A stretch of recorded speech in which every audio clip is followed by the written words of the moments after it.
Welcome to the Ignorance is Strength podcast. I'm your host, Fabian motherfucking Ojeda, and I don't know shit, but that's okay.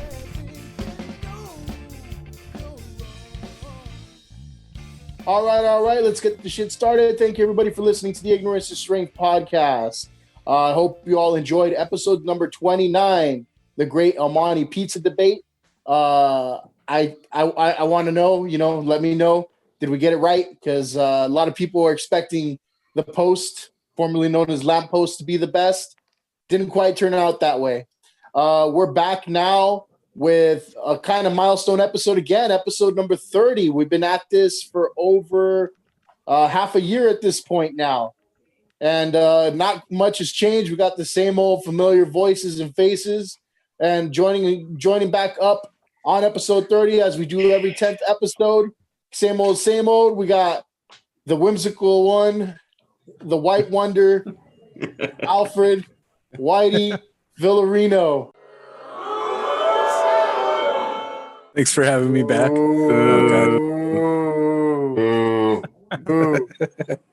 Boo. Never gets old. All right. Next up, we've got Isaac Potter Chavez Shapiro.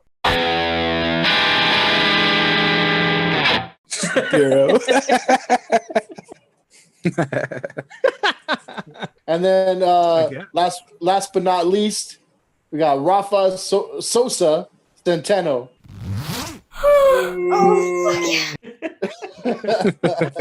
Why a zipper noise? Did you guys listen to the last one? I inserted all the Come on, man. I inserted all the funny noises. Whitey got the children booing him. Potter got the crickets, and you, sir, got the zipper with the oh fuck yeah. Did you not listen back to the last episode that we were on? I guess I must have missed it. I thought I did. All right. Well, as we do all the time, we're joining up. We're joining up every 10 episodes. You guys believe this is number 30 already? Like, how the hell are we at like 30 weeks of this shit already? Yeah, that's a long time already. Ridiculous. I mean, but the thing that kind of sucks about that is that I started this podcast as a relief from boredom due to the damn quarantine and COVID and all that shit. And here we are, and it's the same old. What the hell? What are you people doing? I don't know. We're going to keep going to rallies and not wear masks. Whatever. It's a government conspiracy anyways. Who gives a shit? But I think at this point, people are just really not giving a shit, because if you look at online, Instagram, Facebook, all that stuff, you see people, go out at bars and restaurants, and, Potter at his rallies. And it's like nothing. I don't go any rallies. It's like nothing ever happened.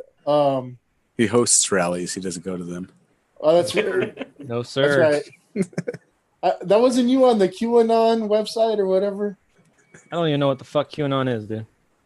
Oh, you're taking the Trump route on that one. I don't know what that is. I disavow. I they don't like pedophiles, and I'm okay with that. What? Well, with that, I know, we kind of threw a lot of political talk out there last time. Not too much. We kept it light, kept it fun. We exposed Potter as the heel of the group. But and his hate for handicapped people. Yeah, I remember. Oh, we'll get to that. We'll see if there's any more stories on that, because we've heard one each shit show. But by the time this comes out, we're recording two weeks in advance at this point. I usually like to record 1 week in advance. But by the time this comes out, we will have already passed election day, right? So has anything changed, or you guys still kind of think the same way as far as Biden's going to win it? I think I was the only one who said Trump was going to win it. So what do you guys think? We'll start with Whitey. After watching the debates, I don't know now, man. I think that if somebody was undecided, that they would still be undecided after watching the debates. So this is going to be a tough one to call. I think both of them didn't say anything that was really what they were going to do. They just kind of did the Vegas guideline or whatever, and then they started arguing about what the other one did for the last 40 years or, 4, whatever. Potter, what do you think, man?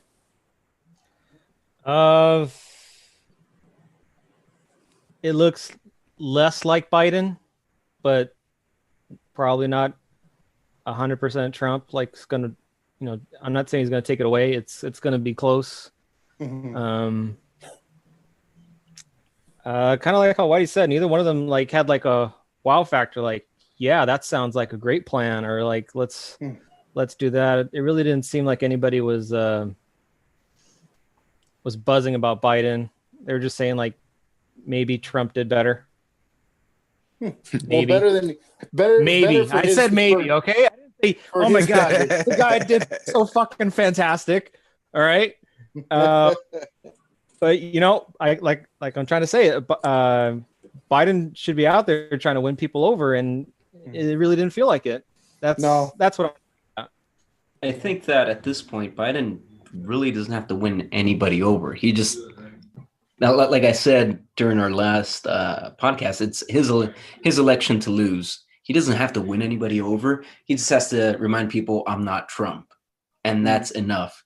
If he keeps it if he keeps his shit together, he doesn't have to do the wow thing. He just has to say, hey man, I'm not Trump. I'm gonna return to normalcy, and we're fucking finally getting this shit right.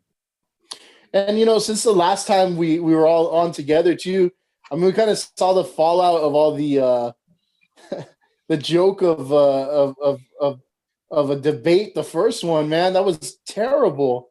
To the point where, well, I mean, Trump got he got sick for a little bit. I kind of question that a little bit. He got magically immune to it. He's immune. He can't get it anymore. I don't know what that means for life, right? But there wasn't a second debate. But even in their own town halls, Trump looked silly. He was over there arguing and fighting the moderator or whatever, the interviewer, and not answering a goddamn thing. And in my opinion, that made him look worse. And I think for the undecided voters who truly didn't have a side, they just kind of looked at it like, okay, this old man's got to go, And I kind of have changed my stance. I originally thought Trump was going to win it all again. I don't think so anymore. I think we're in for, some what does Biden call it? We're in for some malarkey for the next few years, right? But keeping with that, did you guys watch the Trump town hall, the disaster of a town hall that was? I did not. I think I was working that day, and I just completely bypassed it. That's the only one I didn't see because I wanted to see him fight the whole time. So, the fact that they weren't in the same spot, that bugged me. So I didn't watch it because I felt like what was it like? One was on one channel and one was on the other channel at the same time. Yeah. Mm-hmm. So that's kind of dumb or whatever, to me, because you're pandering to the audience you were already going to talk to. Mm-hmm. Exactly. I think from what I heard, I really didn't. I caught some snippets of it from clips online, and it seemed like they were asking Trump some more harder questions and just lobbing softballs at Biden. Well, I'm talking about the own town hall, that they had on their own. The what was supposed to be the second debate. Yeah. It was. I mean, he didn't answer a damn thing, though. His whole thing was, I don't know. She explained to him this is who QAnon was. I don't know who QAnon is. It's like, no, dummy. She just told you exactly. He goes, oh well, you say that's who they are. I can't take your word for it. It's like, all we know is who built the cages, Joe. Yeah, I think the last debate wasn't as embarrassing for humanity or the country. I think it was a little more under control. I think the moderator was good. The fact that they shut them the hell up on the microphones helped. That was the biggest point right there is getting them to shut up. It felt like they, like little kids that had been like scolded before they went on, like, all right, we're going to shut your microphone off, you know? Mm-hmm. But even Trump seemed to have like a more calm, like passive demeanor at first. He just kind of like sat back a little and finally just shut the hell up for a second, But you're right. I don't think that last one won any favors. I think what I want to ask about this, though, because by the time this comes out, we'll already have passed Election Day. Let's go with the scenario. Trump loses, right? Is he going peacefully? I think he'll make a big fuss about it. I think that, you got to think the guy's a narcissist sociopath, right? He's not going to go peacefully. How violently he's going to go is the question we should be asking. And it's really going to be, is this going to be a test to our democracy to where, we're going to have to escort the motherfucker out of the building? And if so, what is that process? Is Congress, the enforcer? Is it the House? Is it the Senate? Is it the judiciary system? Is it the military? God, I hope not. But if he goes on his own accord, you can bet your ass it's not going to go quietly. He's going to kick and scream his whole way out. He's going to rally his base. He's going to fucking have all those conspiracy nuts out there, just getting up in arms, because you got to realize that this guy, since the beginning, since he's been seeing the polls and he's been seeing that he's been trailing, he started to cast doubt on the whole election system as an entirety. So now it's no longer, hey, if I win, it's if I lose, oh well, too bad. It's like, if I lose, it was because there was some shady shit happening, and you, Mr. 3%er with a grunt style shirt, you need to pick up your AR-15 and go out there and show the world. Yeah, they're gonna have a bunch of Kyles out there, right? I don't know who the fuck Kyle is, but fuck Kyle. Oh, he's the kid who all these grown men think is a hero for playing Rambo and killing a bunch of protesters. Yeah, in Wisconsin, Minnesota. Is that the kid who was supposed to be like a medic or something, or no? Kenosha, Illinois, I believe, right? Oh, I forget the state. I just remember it was the town. Yeah, the Kenosha shooting. That's all I remember. Is he your hero, Potter? Kyle? You don't see the poster in the background? You mean this one? What that one? Are you a member of the? Are you a member of the Cute Kyle Club? Who cooks Clio Club? I think everybody who commented on that pretty much said kid shouldn't have been there in the first place. Right. But he defended himself. I mean, what are you gonna do? He did, but he was fucking 17. What was he doing there? Playing Rambo. I think I think that's a failing on the parents' fucking part. That is a huge, don't get me wrong, I'm not voting for Trump this time. I'm not gonna tell you who I'm gonna vote for, but I'm not voting for Trump. And I'm very. You voted for Kanye. The fucking hello, of course. But the way I see it is like some people want to charge him with like first degree murder or some shit. That was self-defense, man. That was self-defense. Some dude was trying to kick his ass, throwing bricks and shit at him, and hey man, AR beats a brick any day of the week and twice on Sunday. I agree with that. There was no point in being there at all. None. Mm-hmm. His mom failed him as a human being. Failed him. Mm-hmm. Yeah. But it's funny how, like I said, all the, the conspiracy nuts are kind of deifying this kid, and he's their new hero, But that's the one thing I'm kind of worried about, that if Trump is voted out, we'll see like a bunch of fake Rambos out there trying to just cause a bunch of as we call it, desmadre. Right? Yeah, man. Right? Whitey, will you be out there joining them? It's messed up. I mean, well, no, I'm just saying, like, jump on the opportunity, dude. Don't get stuck with us because we're gonna be the ones getting like shot at and stuff. You and Potter could probably pass, you know. I'm staying out of this whole thing. I don't want to talk politics anyway. No, so we'll pivot a little bit then. Have you guys throw joints at them? Like, leave me alone. Go smoke some pot. Calm the fuck down. That'll be Whitey's way of pacifying the situation. But we'll pivot a little bit. We'll keep it slightly political but funny. Have you guys watched Borat yet? The new Borat? No. I'm gonna watch it tomorrow. That there was a new Borat out. I'm aware. Yeah. Maybe like 3 days ago, I heard something about it. Yeah, it's on Amazon. So if you've got Amazon Prime, you can watch it for free on there. And I think something that's funny, that's slightly political. They have Giuliani in a very compromising position there. You guys heard about that? I heard about it. I didn't see what it was. Or I saw a clip about it on Instagram, and it was like, dude, what the fuck are you doing, man? Creepy, man. He's in there. He thinks he's getting interviewed by like some dumb Russian reporter, right, or whatever she pretended to be. Well, not Russian, but Eastern European, right?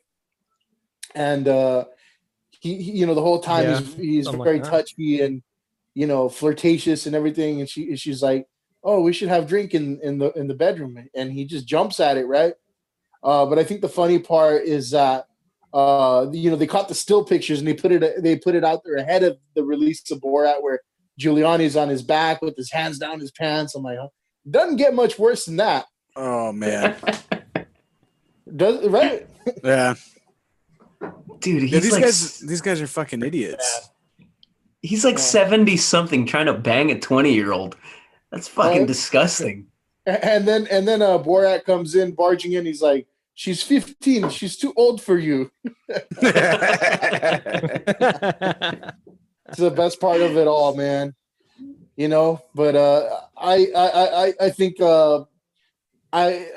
it's funny. It's funny when they throw figures like that out there, because it's like, all eyes are on you. You know what I'm saying? Like you literally have a camera in the other room, like people are recording you, and you still go and try to do stupid shit like that. Dude, what the fuck? So that tells you exactly what we're dealing with the people that are controlling, the entire free world, right? Yeah, man, it's pretty fucking disgusting.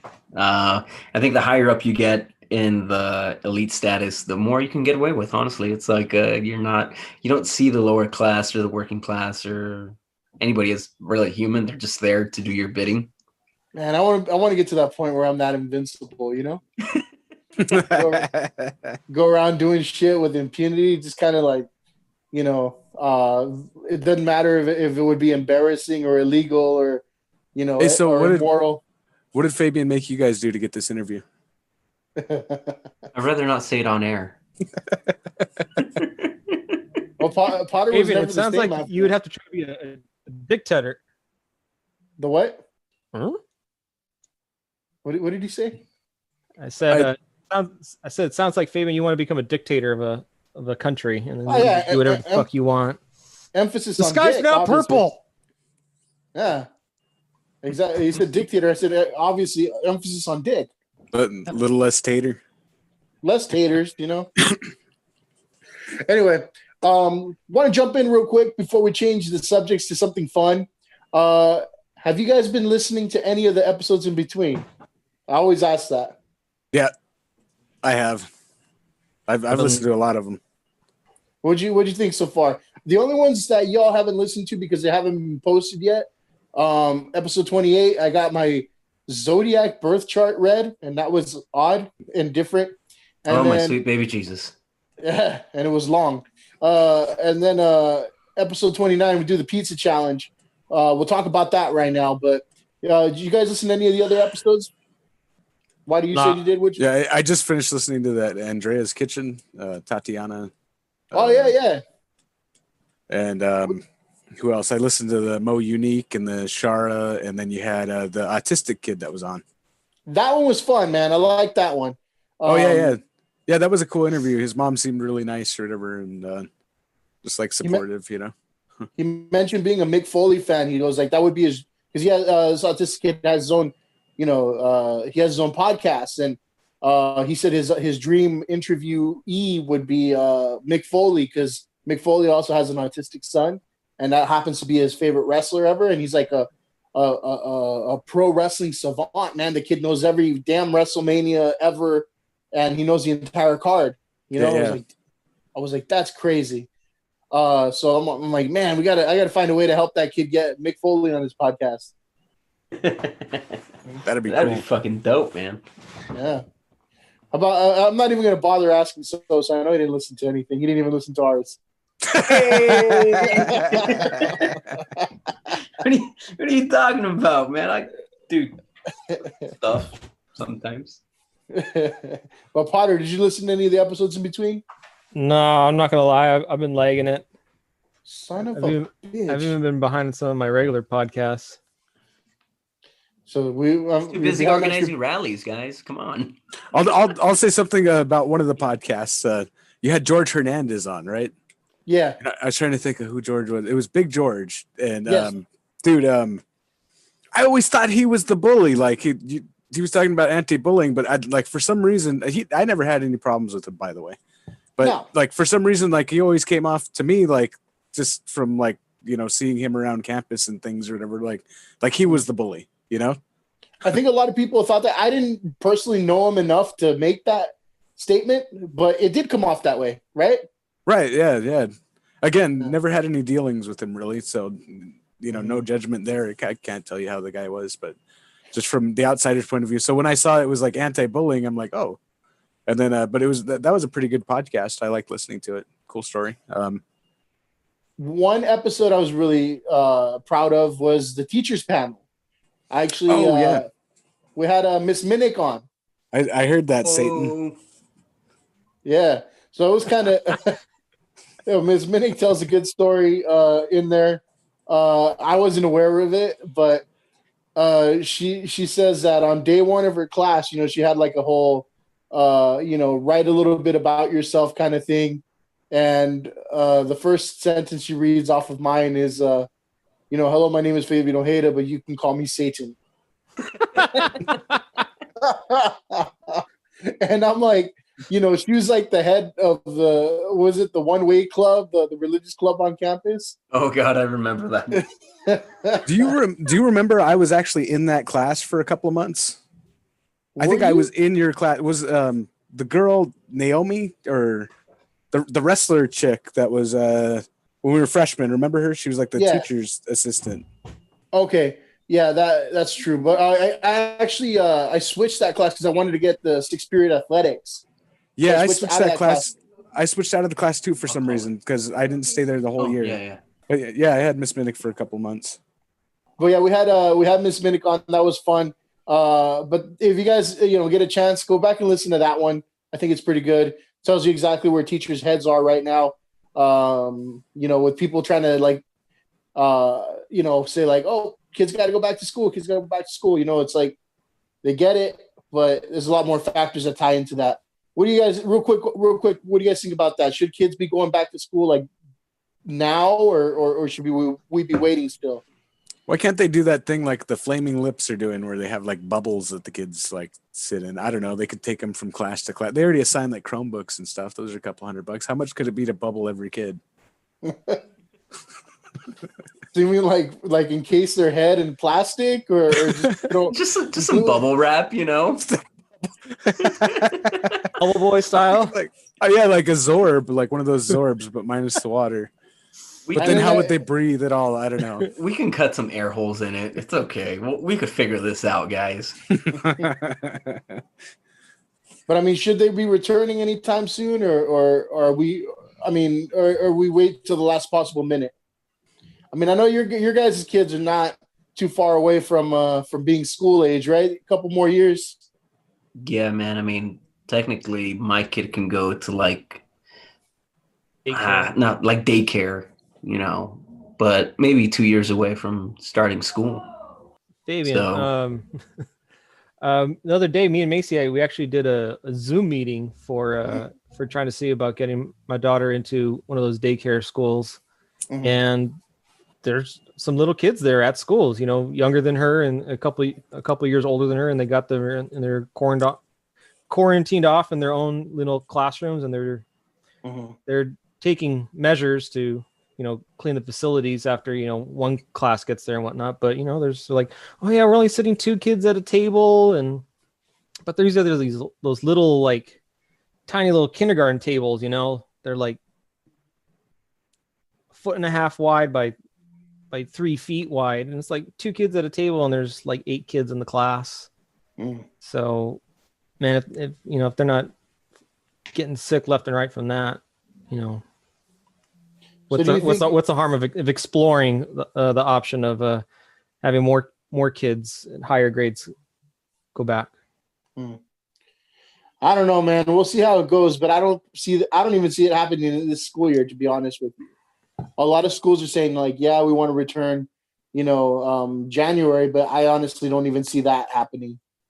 Moving Hey, by on, the way, have you let the audience know you're back at work finally? Oh yeah. I'm back at work. I think I said it on a previous episode, but I am back being gainfully employed. Yeah, that's cool. Because, doing the whole unemployment thing was so unnatural for me, I'd never, ever applied for unemployment before. So getting that little half-ass check was, at first, they threw in that extra 600. I got that a couple times. I'm like, hey, this is not so bad after all. Might just milk it for a bit, but they cut that out. And then, that little half-ass check wasn't too great, had to supplement it with some barbecue income at the time. So, Fabian, how long have you been working for? Back to work since September. No. Like your entire life. At what age did you start working? And have you ever had a break in between? No break in between. There's probably like, I want to say it was 18, because I remember I was still on the wrestling team. And then the second year I did wrestling, I had to pretty much cut that out because I was working as a bouncer every night, So, yeah. No break in between ever. Just kind of always. At most times, I think I had 2 jobs always, But I stopped doing that once I started working full time more seriously. But no, man, I've been at it ever since it started. Yeah. Damn, son. Yeah. So I think I was due a little bit of a break there, right? Yeah, man. A little mini vacation. Hell yeah. This is as depressing as it was in quarantine. Nothing to do, Why not? But I was actually I explained it. I was actually really relieved. I think I'm not sure if I talked about this last time we met up, but I was really relieved because when you're not happy somewhere, you don't want to stay there. They let you go unexpectedly. It's like, I'm not mad about it. I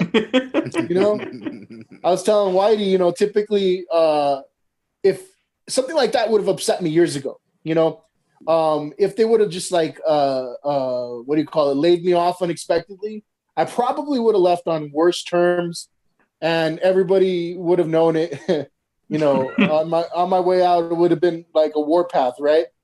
But when I got the news this last time, I'm just kind of like processing it real quick. I'm like, I'm all right with it, because I don't like to bash, former employers. But that company sucked. That company was terrible, and I'm not going to name names, right? But you know who you are out there. You do know who you are, and right? I'll just say it rhymes with bark. But I'm back with a real company. But I'm back with a real company, and this is my 3rd time with them, so 3rd time's the charm. Yeah, kind of crazy, I 3 times with the company. But moving on real quick, we did the pizza debate in the last episode at this point, right? And I quickly want to get your guys' opinion as pizza lovers, pizza connoisseurs here, right? And I don't know if you've tried all of them, but there's 3 pizzas that we explored last episode. I want to get you guys' take because you're all Monty people, right?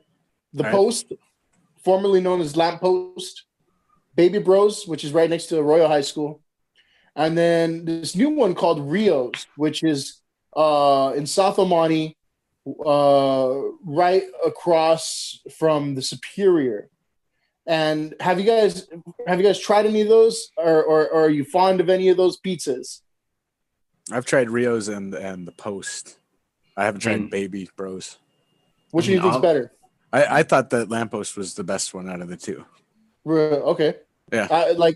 They're under new ownership too, I think, from the last time I went there. Like, I mean, I don't know how long it's been, but like new to me could be 10 years ago. So I don't eat there too often. And I'll give you guys the results after you guys all chime in. So you were saying?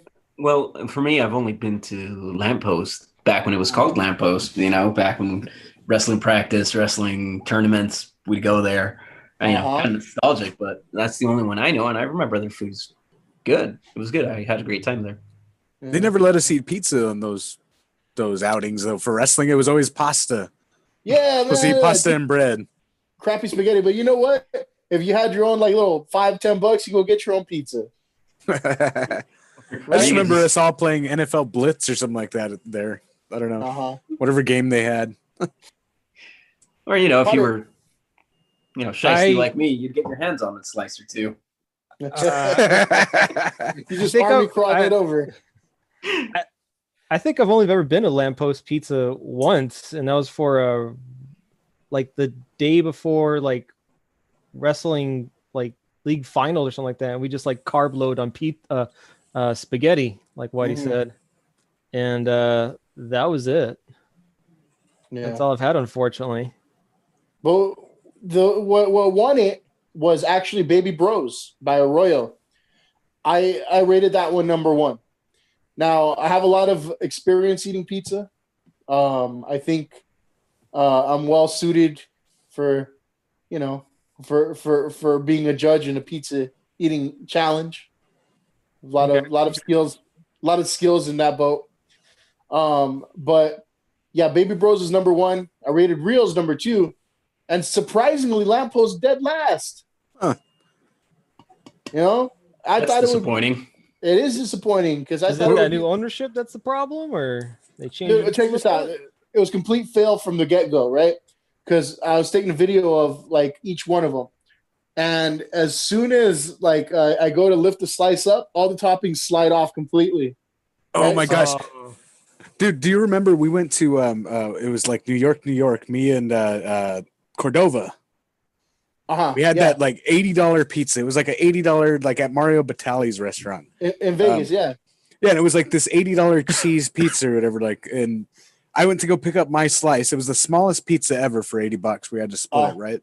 And I go to pick up my slice, and like all the toppings fell off, and I just felt so robbed. $80. I don't know what was that, like $20 a slice or something like that. I mean, it was ridiculous. Pretty much. That's what we get for trying to stay at a fancy hotel when we're not fancy people, Well, it was still fun. I think that was a good idea still. I like the sweet and everything. And you got to have a little taste of caviar once in a while. See, we were staying at the Venetian, but we're probably more Hooters people, The Hooters casino's gone. Yeah, I don't even know what it's called anymore now, but damn. Isn't that Sosa's motto is Hooters, yum, yum, yum? Hooters on the grill and gym. You finished it for me. All right. So I want to get into this topic just because, next week, next week at the time of recording, again, by the time we release this, it'll already have passed. But we got something special going on, right, Whitey? What's going on next week? Oh, yeah. My sister's getting married. And who's the officiant? Well, let me try and remember. Oh yeah, it's you. That's right. Fabian, if you don't know Fabian, he gets everybody married. I don't know. Like he's the minister. I have no idea how. He's a man of many talents. I have a card that says that I'm a minister. I'm clergy. He's official. He's got his little white collar and everything. Mm-hmm. He'll baptize you in SoCo and. Even if you don't want it, right?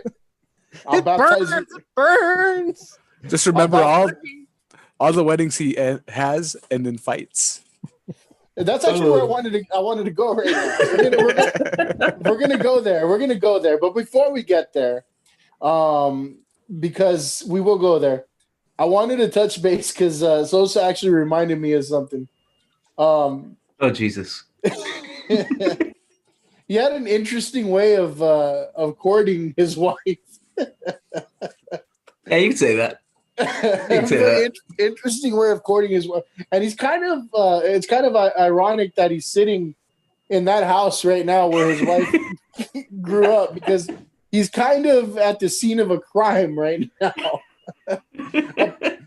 a petty crime at that, right?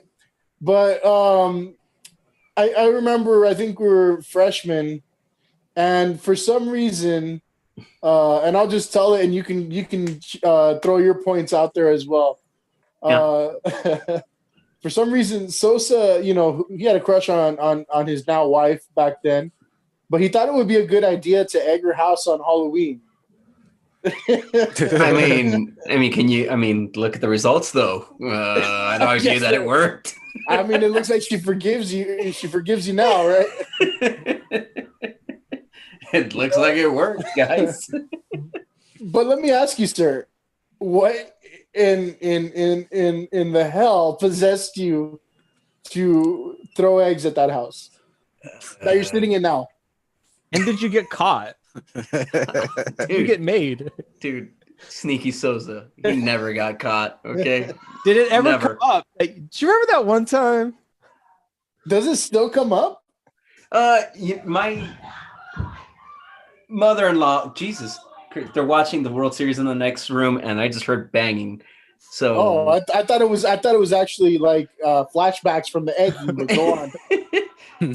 So, my mother-in-law found out a couple of years ago that it was me responsible for egging her house. She's like, Grandma, what the fuck? You owe me a fucking house cleaning. Oh man. But I think you were kind of riled up back then. But I thought that was interesting. Hang on, guys. I think you might need to throw some more eggs over there, man. We'll wait for him. Yeah, it was. Oh, the camera's off. I'm gonna masturbate, Potter. Oh wait. No. You're supposed to go to another Zoom meeting. Yeah, and then when you come back, you're supposed to be naked. That's I think because you forgot what meeting you were in. I think she's beating him right now. Like we just brought up the bad memories, and I think he's getting beat. Have the "We'll be back soon" message. Yeah, and the little elevator music. Dun, dun, dun, a drunk cameraman with the bottle in his hand. Yeah, that nice soothing elevator music, right, Whitey? Yeah. All right, give me some elevator music.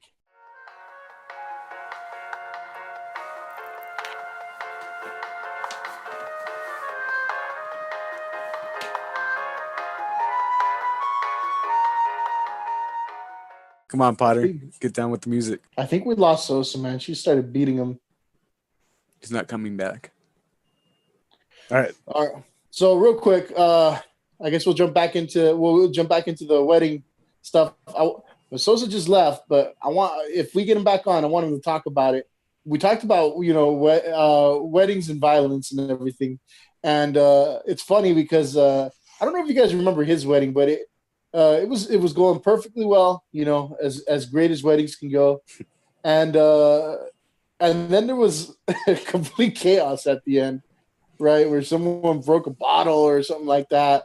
Then his dad's fighting his uncle, his cousin, or sorry, his brother-in-law, and I'm like, what is going on here? Do you remember that, Whitey? I do remember that. I remember getting really drunk because we had been drinking since 8 or 9 in the morning. And we each had our flasks and everything. I mean, everybody had a flask of what did we have? Honey whiskey or something, or what did we have? Jack Daniels. Everything. Yeah, I don't know. It was a blur. So yeah, I don't know. In my memory, I just remember it like stopping all of a sudden because I heard glass breaking. I looked to my right. I'm pretty sure the music stopped. Mm-hmm. No, and then No, the music didn't stop right away. No. But I look over and I see her brother holding the ear, like something happened. And I'm like, what the fuck? Did somebody hit him or something? And somebody said, he got hit with a bottle. Oh. But other than that, I wasn't sure what happened. I just know the wedding was over early. I don't remember hearing the glass break, but I definitely remember seeing that guy holding his ear, and he ran up to Sosa and he was bothering him. But everybody's dancing, the music's playing, and so what the fuck's this dude bothering Sosa for? He's really harassing him, and just shoving his ear right in Sosa's face, and I'm on the other side of him, so I can't see what's going on. And then next thing I know, I think I see Fabian locker room. Where's that asshole? He's trying to start a fight or something here during this wedding. It's not gonna have that shit. Yeah, and I don't know who threw the bottle or if somebody hit somebody with the bottle, but that guy fucking disappeared. Yeah, and then after that, there were fights in the street and everything, and it was like Street Fighter, It was pick your fighter, and it was okay, I'll pick my dad, I'll pick my drunken, brother-in-law or whatever. I think I had to drive Sosa's dad home or something. Yeah, you did. I was there too. Yeah, that was the night that his friend Leo's a cool guy. But Leo was fucked up. Remember, I had to drive his ass home too. Yeah. Was it him? We were trying to get him out of the car. I'm trying to pull him out of the car. And I'm pretty fucking strong. I can pull a man out of a car. This dude fucking latched onto both doors or whatever. It was the end of his life if he left this car or whatever. Fucking, I'm trying to pull him out, and I'm like, Leo, you got to get out of the car. We cut. You're at your home or whatever. Wherever he was supposed to be, that's where he was. But we couldn't get him out of the goddamn car. Oh, and then he gave us the wrong address, and we drove all the way to Fontana. Oh, that's right. Yeah. He was drunk, and you're trying to find out where to drop him off. So we drove to Fontana, and it's no, that's my old the Valley house Mall or something. No. Yeah, and then we ended up going to the Valley Mall. Yeah. I don't know how that works either, because we literally dropped him off in some weird spot at the Valley Mall that I don't remember where it's at, but it was right in the middle of shops, or we dropped him off at a shop. I don't know. Yeah, I think it was a weird thing where they rented a room out of one of the shops or something like that. But I had to make sure to get him his keys the next day. I'm like, man, this whole best man thing, I guess it wasn't taken lightly. I really had to be on my best that day. Yeah. And I think that's why I switched over to being, the minister, right? And that happened first at Potter's wedding. Yes, it did. Good old Potter's wedding. Potter's first wedding. Yeah, and you and Macy were on the podcast already, and it was in the early episodes of the podcast. Talked about the wedding a little, but we're gonna bring it up, Potter. We omitted some stuff, right? I did not say the duration of the wedding for the big one. All right, so we had two that Fabian did a ceremony for. The first one, we had the wedding, and it was just a quick little ceremony for me and Macy, so that way we could just say that we got married on 12/12/12, and it was just my parents and her parents and just a few friends and Fabian, and then we saved up a whole bunch of money, and then the following year we had a party, with the rest of our family and friends, that everybody else we could afford to have there, and we had it in the Christmas house in Ontario. Mm-hmm. It was a cool place, very interesting, and Fabian officiated there too. And we had a party. It was fucking cool. Everything was rocking, going smooth. And then I believe Fabian had a little bit of run-in with. Oh, the run-in's the wrong whatever word. What would you have called it, Fabian?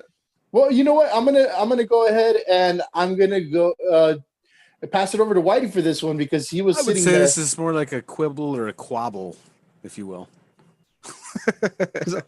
Altercation, it seems like it would be too harsh. I think it wasn't an argument. It was just a spat. Yeah, it was a spat. You had a spat. I would call it a fair exchange. Okay, I think it was a fair exchange. I whatever. From my point of view, it was a fair exchange, and it wasn't as bad as I feel like we got kicked out for. But so what happened was, what was it? Macy's sister Melissa. She kept putting her hands on you, Fabian, just like touching your arm or something, like your shoulder, and you kept. No. Whitey, what was going on? What was happening? Because I remember, didn't see this is back when the slap game was going on still, and I think she put her hand on you and then like slapped you, and you did the same thing, or it was punching. She punched you? From what I remember. It's been a while. So what do you remember? Because you're the one who went through it. I was traumatized. No, I can only go from hearsay after this until I come into the picture. I think whatever it was, he was slapping or punching, but I'm like, hey, I pretty much almost like this, like, I know I know it's funny, but I hit back. I'm like, eventually I hit back, right? And so she keeps pretty much poking at the bear, and at that point I lightly, right, pawed at her facial area. And so I guess you can say that I slapped the maid of honor. It was really a tap though, from what I recall. Like I do remember the exchange was something like stop it or eventually like I'll hit back type of thing. That's kind of what I got from the story out of it that night. And then moments later, we're meeting up with Melissa and she's just like upset, and Macy's getting upset and she's just kind of angry. It's like, are you fucking kidding me? Like today, right now, of all things, Isaac, go tell Fabian he needs to leave. Fucking do something. I'm like, oh, okay. And so I just walked over. I'm like, hey, I don't know what you did, but you pissed off Macy, so you need to leave now. No, you didn't want to tell us, Potter, and I understand. I was like, to be honest, I think when Macy was telling me like to go like tell you that, like you were still confused. Yeah, like I don't even think I really knew what was going on. It didn't like really like process like what actually happened between you guys. And so I was just, Macy was just consoling her sister a little bit, and she just told me to tell you guys to leave. So it was so light of a hit that Fabian did or whatever. Like I didn't even realize that they were in some sort of argument or something like that, like for real, because it hit me by surprise. Like I was like, oh shit, she's going to like she's running off upset now or whatever. Like that shocked me. Now, just to give context to everything was like playful, I thought. That's what I'm saying. It seemed too playful, like that's why I was shocked when like she ran off all hurt about it or whatever. I was like, what just happened? And the next thing you know, Potter's coming over like, you guys gotta go. He's like, I don't know what happened, guys, but you gotta go. Like, all right, whatever. I'm like, I'm all right with that. But I mean, to me, it was just like fingertips, but obviously all water under the bridge, we're all good now. But I thought it was fun. I thought it was funny. I mean, obviously didn't mean to ruin anything, but I think that's it's a funny story to tell there, just because I think, like I said, all weddings seem to have, the ability, we'll say, to end in some sort of violence, man. And our little group here has not had much success in keeping them peaceful. Not yet. So Whitey, go on, Fabian. I'd say, Whitey, there's going to be some Mortal Kombat going on at your wedding. I was going to say, man, is it going to go like Royal Rumble or something like that? Just keep calling in them in every 1 minute apart or something. Unfortunately, with the next person, with COVID happening, I don't know what's going to happen now, because I want to make sure that her family's included and stuff too, because the whole plan was to have them come on down or whatever for the wedding, and now it's kind of up in the air because everyone's got a quarantine and nobody can take off of work, and I'll find and the borders aren't open right now anyway. So I mean, like, even if we could get married within the next few months or whatever, like, I don't think they're going to be able to come down. So to me, it's a both of us thing, but I would say weddings are more important to a woman. It seems. I mean, I don't know if that makes sense, but it's like their thing or whatever. They want to plan it. They want to, it's that they get to take control in most of that. Well, I mean, Whitey, if you look at it, you're pretty much you're just there to say I do, and and then get lucky at the end. I mean, am I wrong? I guess not. I mean, I guess she makes me the luckiest man alive. I got it, Fabian. So check it out. When this wedding party actually happens, we'll just slip some Everclear into the punch bowl and just distribute it amongst Whitey's family. And just, we just gotta sit back and relax and watch the show. Why do I feel like Potter's gonna make me strip down to my boxers and he's gonna beat me with a belt? Because we gave it to him, and I'm not getting married anytime soon, so you're just you're next in line, Whitey. To be fair, Fabian's the one who planned that old I wouldn't even know how to like facilitate any of that stuff. But here's Potter on stage. But dancing the blue dabadita. Some bitches.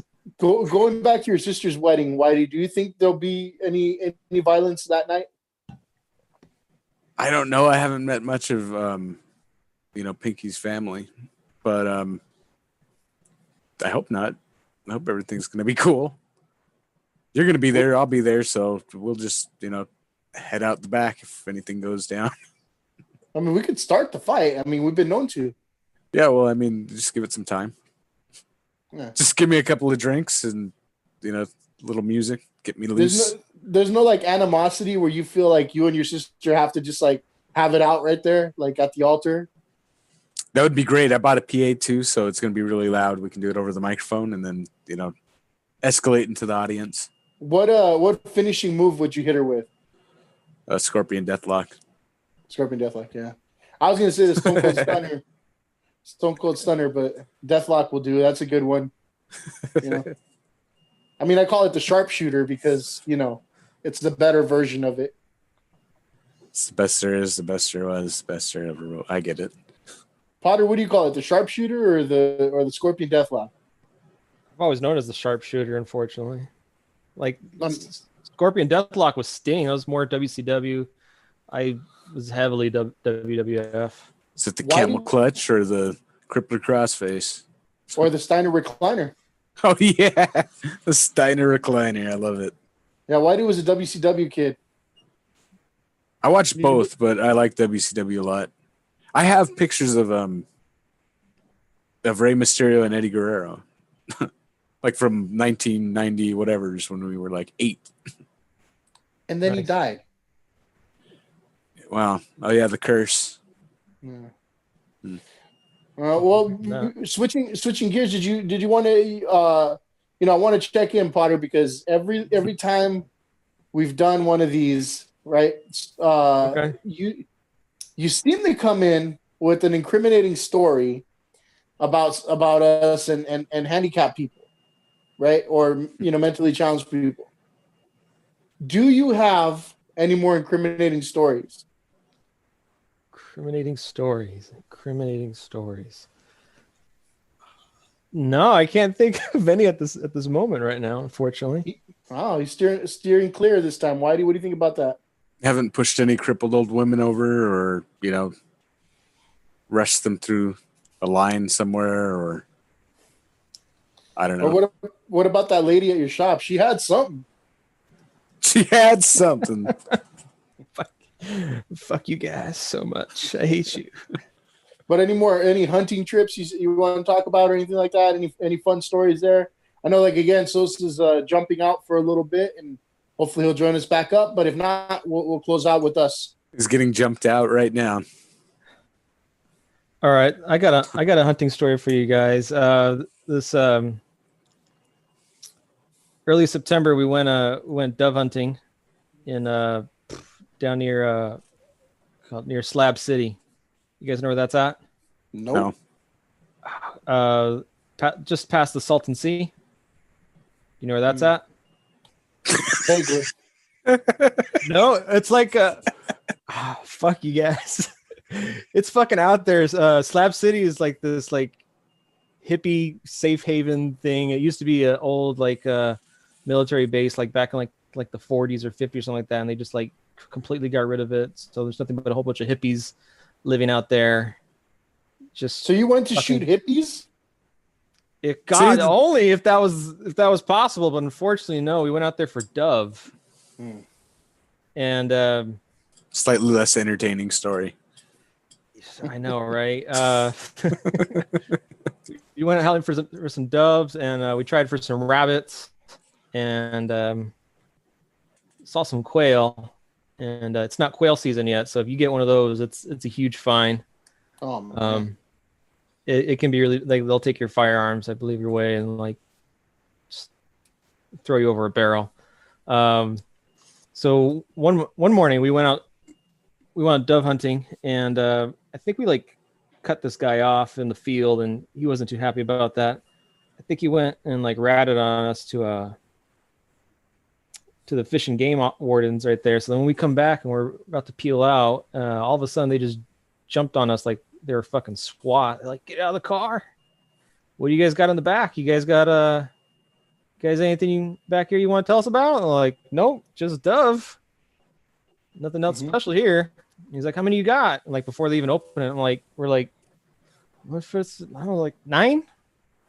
Just 9 doves between you guys? Like, yeah, I think that's all we got right now. And sure enough, that's all we had. But it's like, all right, because we got a call that you guys are poaching quail. We're like, no, sir. We wouldn't do that. So then we took off. Pretty much a lot of the guys in the group, I was shooting a lot of dove out of most of the guys. I was more in the field most of the time trying to find my bird rather than some of these guys were hitting theirs. Fast forward, the last day on the hunt, we're trying to shoot these birds down, and we're a bit low on ammo. Sosa clips this bird, and it just spirals down and lands down on the ground, and it's kind of hard to tell if this bird's alive or not. So he reloads his gun and he starts walking out towards it. And as he gets closer, he sees it like still flapping, trying to get out of there. And he shoots it, and he fucking misses. And he says, "God damn it!" Rushes forward a bit more, shoots it again, misses again. He's like, "You son of a bitch!" He then proceeds to run towards the dove at full speed. He flips his shotgun over, starts swinging it like a tomahawk at the dove, misses twice, ditches the shotgun, and just stage dives and grabs the bird. It's still alive in his hand. He's like, "I fucking got you!" And proceeds to kill it. With his hands? Yeah, with his hands. And then pretty much the rest of us are back on the firing line, just laughing our asses off. Trying to win. Can't believe we just witnessed this guy just miss a couple times and had to end up chasing after the dove to get it. Let's go back to this poaching. Let's go back to this poaching quail thing. Like, so some guy was like waiting silently or something like that to shoot these birds, and you guys stole it from him. Is that what happened? And you didn't know he was there, or what? Like, how does that work? So, all right. So we were heading in an east-west direction, and this guy was facing in a north-south direction. So we're going that way. So we started heading out. We saw him, and we were still quite a bit of ways from him. And we started heading out in a firing line, trying to weed out the doves. And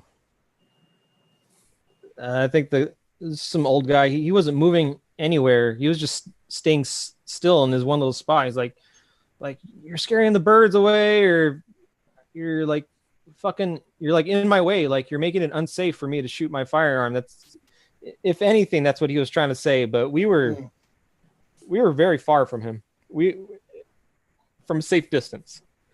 He could clearly see us. There was no way he would have mistaken us. It wasn't like dense foliage in the way. Like it's like late summer, like, and like the bushes are barely like half my height. Like if anything, like you could see us, and a lot of us are wearing bright orange. And so we all think that this guy just got like really pissed that we kind of got in his way, and so he just kind of like, I think he saw one of the Fish and Game wardens and just like, those are assholes right there. I think they're poaching quail. That's cool. That's like another good story about how you harass old people. Yeah, there you go. That's how we'll turn it. And you know what? I'm going to turn it a little bit more. I'm going to turn activist here for a second. What do you do with the doves? Well, after they're dead, don't tell me you eat them. They turn are into fucking chocolate delicious, bars. wrapped in bacon, sir. Dove? Yeah. I bet you could smoke that shit. Stick it in smoker. Smoked dove for 8 hours. Quality Q. I don't know if he's bullshitting or not though. You eat the doves? Yeah. But they're like tiny. Yeah, it's mostly for the sport of it that you're getting it, but they are delicious. It's like their meat's almost, it tastes kind of like, I want to say the gizzard part on like a chicken. It's a bit gritty. Like game hens are disgusting. I don't like game hens. These doves, the doves, the only good meat on them really is like the breast, and it's like 2 little chicken nuggets.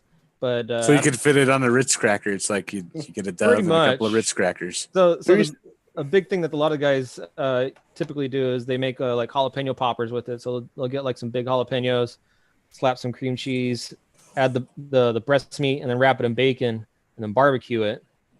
Or you could just take the meat itself and just wrap it in bacon and grill it. Yeah, it's always kind of like the hunters thing where they're like, "Well, I shoot to kill for meat. It's because I have to have meat." It's like, oh yeah, because you can't go to the grocery store, right? But with doves, I'm a little bit surprised, and I think I'm going to refute that answer, Potter.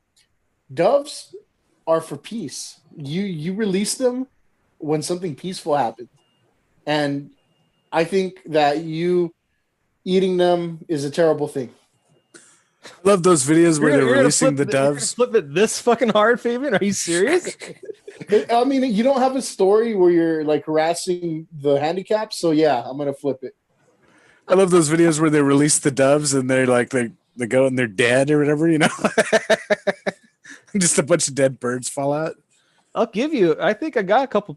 I still have a couple doves left over from the trip. I'll give you some to try out. It's fucking delicious. I don't want any pellets in there or nothing, No, sir. It's already got clean through. Then I will try your dove. I don't want the Sosa doves either. All fucked up and choked and broken and shit. I will try your doves. And they must be like the worst doves because they don't know how to fly since they were so low. Like Sosa could just grab them with his hands. Right. Another running joke we would say is that's the most expensive dove ever. That's like a $35 dove right there. Because it uses so many bullets. Missing all the shots. We kept lobbing at this bird and it won't fucking die or get hit. So it's weird. You strike me as the kind of person who makes bullets. So that's fucking costly up front, dude. You'd have to be shooting quite a bit to be doing that. See, who would know that? Potter would know that. I want to talk about something that's topical. I was hoping Sosa would jump back on because we were talking about this earlier before. But, something different. You guys been keeping up with some of these viral videos that one cholo that's all happy and shit is on the skateboard. The dreams. Cranberry juice. Yeah. It's cranberry juice and singing fucking Dreams by Fleetwood Mac, right? Yeah. I hear he's made a lot of money off of that shit already. What do y'all think about that? What are your thoughts? Are you a hater or are you a congratulator? I'm a whatever. If people want to watch stuff, who's going to say that, it's bad. I'm gonna say whatever, because if I didn't even know about it, he still would have fucking got whatever he got. I think he got a car out of it. Whatever. Like if I didn't know about it, like a truck. He still would have got the car. Like it's not gonna fucking harm me. It's not gonna change my day. And he got a shitload of juice. Lots of juice. You ever think like, damn, this motherfucker caught a break? Like, first and foremost, the guy's doing everything right. He's making his money. He's milking it to the very, very end. Even if he's kind of jumped the shark, even if he's always, because he has kind of jumped the shark. That phrase where you just kind of overdo something so much that it jumps the proverbial Happy Days shark, where fucking Fonzie's, he's jumping over a car, he's jumping over, a fire pit, he's jumping over a shark. He's crashing into a chicken stand. Right. And so, even though he has kind of jumped the shark, the guy's making his money. He's got a free car. I think like beforehand, he was like living in like a little trailer in his brother's, in front of his brother's house or something like that. So, dude really lucked out with that, man. I was thinking like, how do we not have like a fucked up viral video out there that can make millions? What the hell? We just need we need to dig up that video where you're dressed up, dragging that cross around, and Sus is like whipping you. Oof. I don't know how much money are coming out of the closet tonight, gentlemen. I would have to do some heavy digging, but I might have a video of Fabian as a pimp and somebody else as a prostitute being arrested. Was Whitey. No, I don't remember any of that shit. I just remember I made sure I had the beard. I had like a beard, and we showed up to this one house, and this little girl answered the door. I think it was a little girl, right? Like she was a little girl, and it was like the parents were there or whatever, and it was just like it was very awkward. Dude, I think that's the last time we ever trick or treated together. It was so bad because we're like 19-year-olds walking around with inappropriate costumes and shit. Like I'm a pimp, and Whitey had like fake titties, and he looked like Marilyn Monroe on fucking meth, and it was just really bad. And we're knocking $5. When we realized we were like the quote you were throwing out. $5 to throw, and I did tell people that when we knocked at their door too. They're kind of like, oh, what are you guys supposed to be looking at us like? What are these teenage assholes, doing trick or treating when it's supposed to be children, right? Like, since it is Halloween now, but it won't be when it airs. My favorite costume you did had to be the penis costume. He was a giant. He was like an inflatable penis, and we were walking up like Spyglass Hill over here. Mm-hmm. And like people were stopping us to take pictures of you in that costume. Yeah. They're like, I gotta get a picture like with my kids. Kids?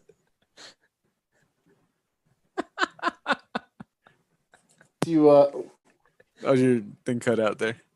So people wanted their kids to take a picture next to the inflated penis. That I thought it was great, man. Oh wow. And then he used that costume when we were in bands, like we'd do band practice, and he'd be there in the costume and he'd use his head to hit the cymbals. That really was an interesting costume, man. It was hard to maneuver, but it got the most attention out of anything. I think they use the same penis costume technique on those dinosaur costumes or whatever they have now. They do, yeah. The ones that are popular now, yeah. Yep. But I definitely was a pioneer for that type of technology in the penis costume. He's a penile pioneer. Yeah, but I remember going back to what Potter was saying. It was so bad, man. We would go to the doors trick-or-treating and they're like, oh, what are you supposed to be? Like, I'm a pimp. I'm like, and I point to you and this nice person opening the door. Like, you want some of this, bitch? I'm like, $5 to throw. They would. Can you imagine that, man? 19-year-olds knocking on your door, soliciting, cross-dresser for $5. We probably could have got arrested. Yeah, I think we could have. I mean, even though it was, just kind of playing the parts, we definitely did, offer some illegal stuff. Yeah. Almost getting arrested. I've only almost got arrested a few times. How do you feel about that part of your past, Whitey? Well, we were young and dumb. How did you talk me into all this stuff, and why did I have to sit in that folding chair for the interview to get this job? There wasn't very much talking, Whitey. You kind of jumped into it. You were eager back then. Your spirits You were eager back then. You're a manipulator, you son of a bitch. And then I remember there was this one video that kept surfacing, like even 10 years later, and I can't find it now because that would have been cool. And if I find it, it's going all over the internet. Now that you're my God, my soon-to-be wife messages me one day because you fuckers posted on Facebook or whatever, me in a dress or something like that, and they're like, "Remember this Halloween for Throwback Thursday or whatever?" And I'm there in makeup and a dress or some shit like that for whatever it was. Like somebody took a picture, and I was like, "Oh my God, take this shit down" or whatever. Because she tells me, she goes, "I think I just saw a picture of you in a dress or whatever this morning or something like that." She goes, "I can't find it now or whatever." I'm like, "Oh my God," or whatever. And I had to explain to her about the picture. Man, I think I would have to look on 2 laptops ago if I want to find that video. I felt like how Potter had to explain those welts on his ass after his bachelor party. That was very interesting conversation I had. How about that? Yep. I bet. You're like, what happened? You got some splaining to do. It was fucking Victor. It was oh my God. I swear to God, I'm not even joking or whatever. He took that belt off in one swoop or whatever. He'd either seen that before, poor guy. Wow. He's been abused for years. It came out on Fabian's podcast or whatever. He learned how to take his belt off in 0.5 seconds. Oh man. Either that or he goes to lots of strip clubs. Well, I could believe either. I could believe either one. The VIP room. Yeah, he was the first one to be like, "I got one right here." Yes, he had it. Good shit. Yep. So did Isaac tell you about our hunting trip? He said you guys shot a bunch of people. People? No. Yeah, he said you shot about 9 people and then you got harassed by an old man. Those are 2 separate occasions, sir. No, I was asking him what the fuck, how did you guys end up poaching that guy's stuff? And then he kind of explained it. So I get it now. I wasn't sure if you guys were hunting and some little old man was just fucking stalking you or something like that. And then he's first of all, you guys stole my fucking bird. Well, first of all, we're not going to admit that we poached anything on air, are we, Isaac? What's poaching? We were there you sons of bitches. For doves. Sir. I was there for doves. Oh, man. We hunted dove. Maybe a jackrabbit if I got lucky, but unfortunately that didn't happen for us on this occasion. Yeah, he told us you killed the dove. He said you killed the dove. You killed the dove with your bare hands, but not after. But after you unloaded, from what he said, it was about 400 rounds. I'd say about 350. And then I resorted to use my shotgun as a tomahawk. That's I charged the beast. I charged the beast at full speed, and then I had to resort to hand-to-hand combat as he, maneuvered. He disarmed me because he was a big fuck. He disarmed me, and I had to rely to hand-to-hand combat, and I finally took his life from him. He was a big fucker. He was almost 5 inches long. Whoa! What part of the conversation did I walk in on? These are nice. Interesting, Whitey. That's what you consider big. All right.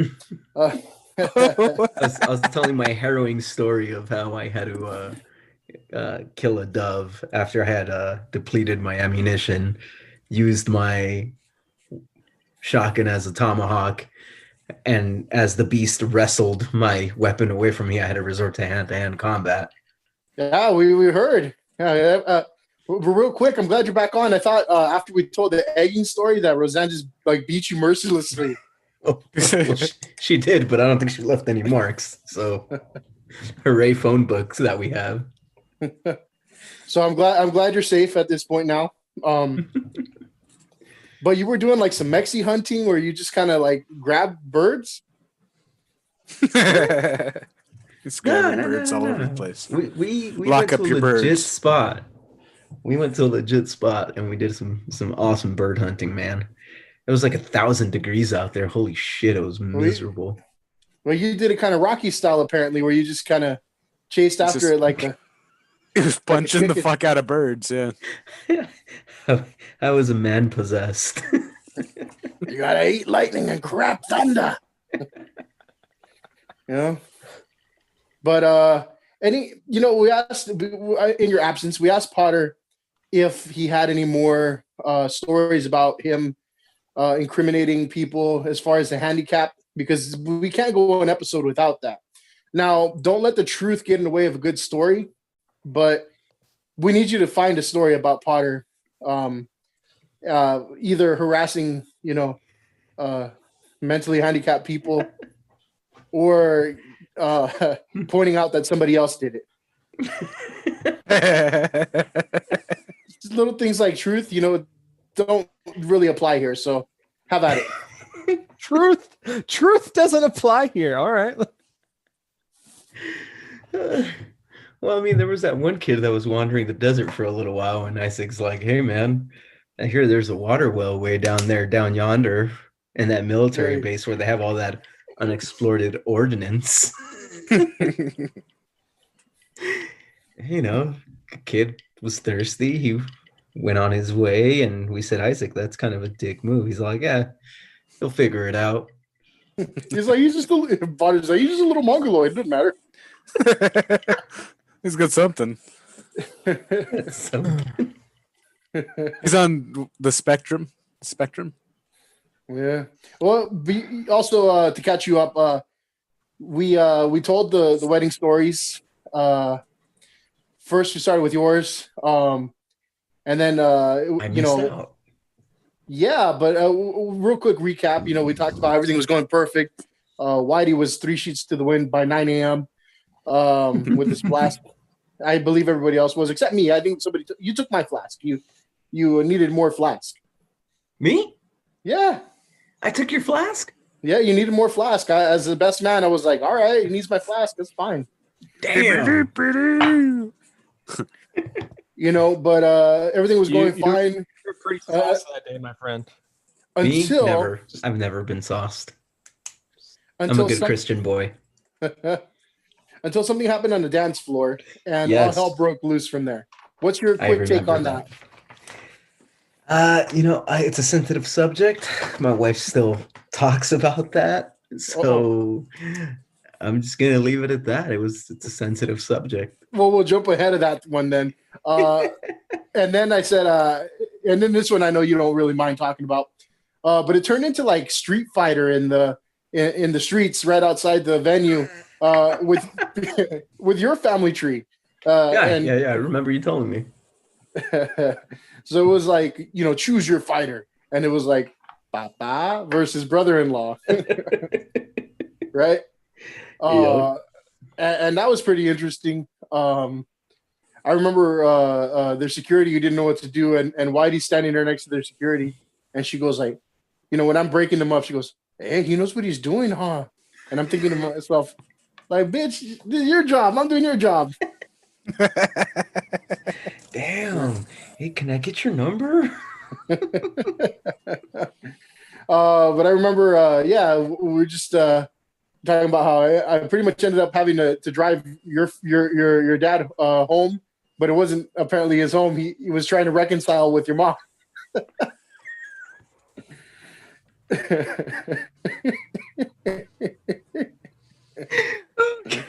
You're like, you know what? Fuck this. I did my part. I'm like, you know what? He gave me an address. He told me where to go. I delivered him safely. Now, whether or not that gate was open for him, that's on him. But we also talked about your good buddy Leo and how he was pretty much like a cat stuck to, anything that, how like if you try to throw a cat in water, it'll just kind of grab onto anything for dear life. Oh yeah. It's like I used to equate it as an astronaut or somebody in space that's like about to get sucked out into the infinite abyss, and you have to hang on to the ship for dear life. Yeah, that's Leo when he's drunk and he's in the cab. Oh my God, I could not wrestle him out of that car. No. I've been doing it since I was 19. That motherfucker hangs on. Yeah, it's pretty incredible because then he lost his keys and everything in the tussle. But we caught you up on that. You talked about the hunting trip. Anything else you want to throw out there on your end? The hunting trip was fucking amazing. I'm not gonna lie. I'm really enjoying the outdoors and hunting as a whole. I mean, Isaac, I don't know about you, but it's one of the highlights of the year for me. It's fucking awesome. And what Isaac and I have been going out for how many years, man? That was like 1, 2. That was like our 4th or 5th trip, and I think the first time we went out, we saw none of them. They came like there's the road that, and then there's like this area over here is fair game for hunting. That side it's not fair game, and they went, here's a line between where it becomes fair game. No, they just fucking did that the first time we went hunting. We're like, you fucking assholes. Hey man, did you tell him about your bush wife? No, I didn't yell about that. You can tell him about that one if you like. Oh my God. You omit these things, Potter. I don't understand you. We got to tell us the good stuff. I can't wait. I can't tell you this story in great detail, but Sosa here can. Do you want to record? Are you recording this? Is this going to be part of the thing? We could take it out. No, I don't want you to. I just want to make sure that you catch it because. Okay. Oh boy. So, as Isaac said, we've been going out hunting for about five times out there now, and this is the first year we don't skunk out. Like we actually got something because we finally got to get there on opening day. Yeah. All the other times we went like next week after or like 2 weeks after, and it's like they're all gone. Yeah. Go on. This was our first opening day ever. And oh my God, it was the holy grail. It was beautiful. There was birds everywhere. It was just target rich environment everywhere. And I mean, I didn't know this, but Isaac's a fucking dead shot with that goddamn shotgun, man. He is clean and precise. And so we all line up, right? And we line up way before the ass crack of dawn. We're out there at like 4 a.m, 3:30, some shit like that. Like we woke up at 4:30 to leave by 5 to get to the spot by 5:30 for a 6 o'clock shoot. Yeah, 6:30 was like first light, and we all line up, right? And we're in this clear patch of land that we all get to line up, and then there's about 20 meters, right? 20 meters of like low grass. And then after the 20 meters, it's like very high, mushy grass. It's like no man's land over there. Almost. Corn stalks. Yeah. And so everybody kind of knew like, all right, if the bird comes into the low grass, free game. But if you shoot something in that high grass and the corn stalks, you're never going to fucking find it. And I mean, for me, like it's beyond my skill level, and I wasn't able to hit anything that far anyways. But Isaac over here, Mr. fucking Deadeye, he kept banging things out that were like landing deep into the corn stalk. So every fucking 5 minutes, Isaac's all like, oh yeah, gotta go get it.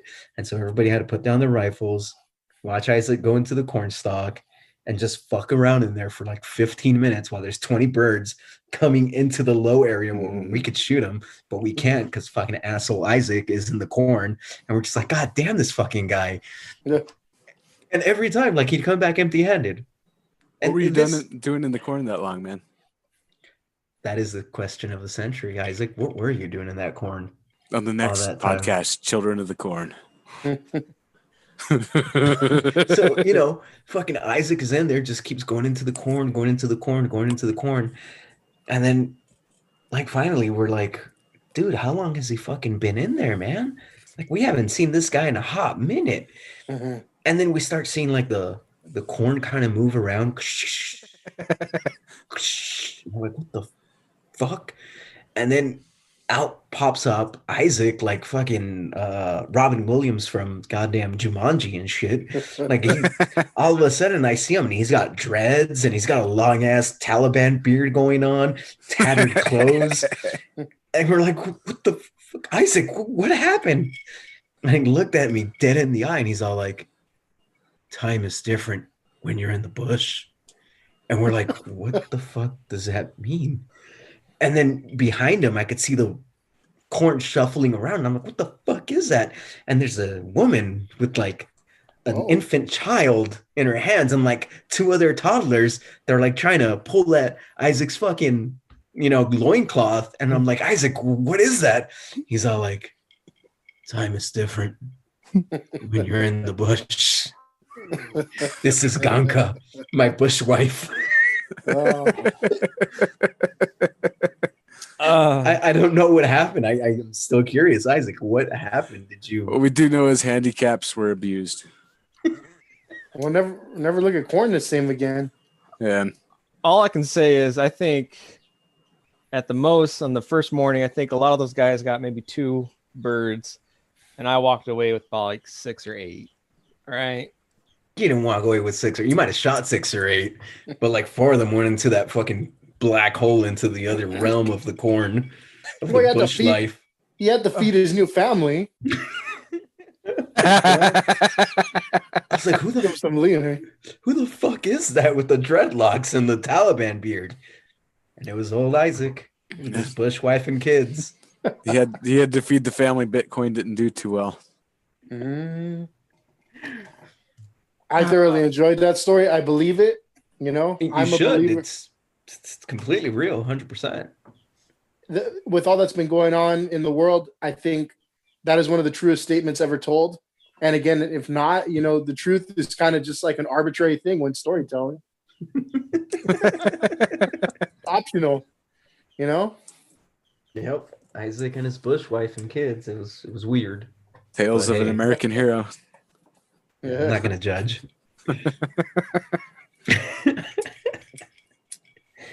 But was we anything else you guys wanted to touch on before we close it out? I know you just jumped back on, but anything else you guys wanted to touch on? I got a question for you, or at least I would like you to impose at least the opposite question. I know earlier you asked if Trump loses and Biden wins, will Trump leave peacefully? Mm-hmm. What about the opposite? How maybe Biden might not go crazy, but how do you think the Democrats would react to when you say the Democrats, do you mean like the people, the citizens, or the Democratic Party? How about both? Because I just picture Nancy Pelosi like tearing through the White House, like once he wins, like she's going to be the first person to bust through those doors. That's big gun, Gojira. I think that you would pretty much see a repeat of 2016. A bunch of people crying, a bunch of people yelling, a bunch of people pissed off. Mm-hmm. But you got to remember, man, like when you're in a position of power, you hold influence over people, so they are going to take their direction from what you do. Biden is the presidential nominee. If he loses, it is his job, his responsibility as a leader to say, I accept this and I would recede my whatever campaign and best of luck to Trump.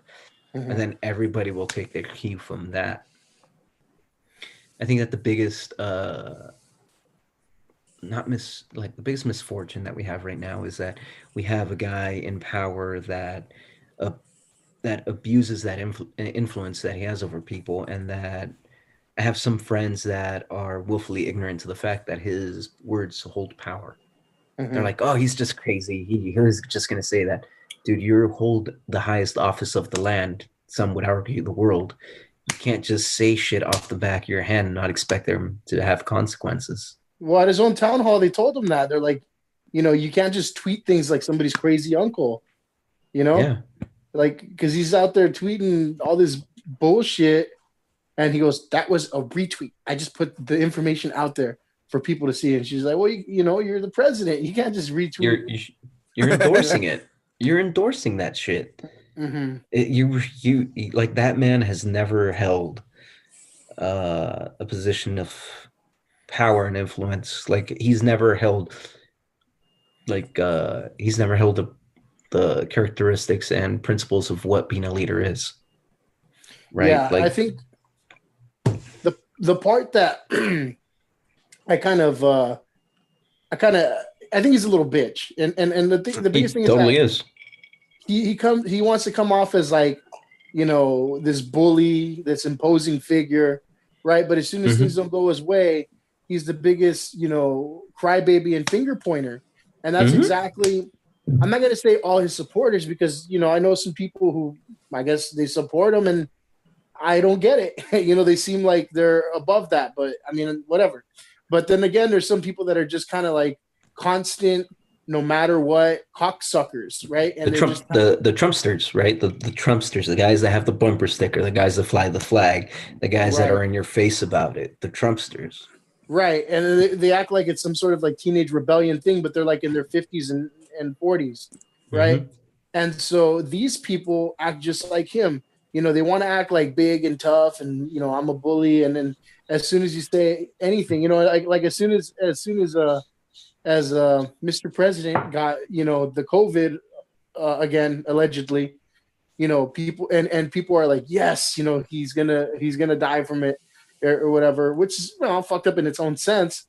All the Trump cocksuckers are like, don't you say anything about my president. I'm gonna unfriend you. Like, it's like, bitch, but you were like so quick to be a racist, a homophobe, a fucking libtard this and libtard that, and I hope Nancy Pelosi or whoever dies, and fucking Obama this, Obama that. But yeah, man, it's fucking hypocrisy and what's that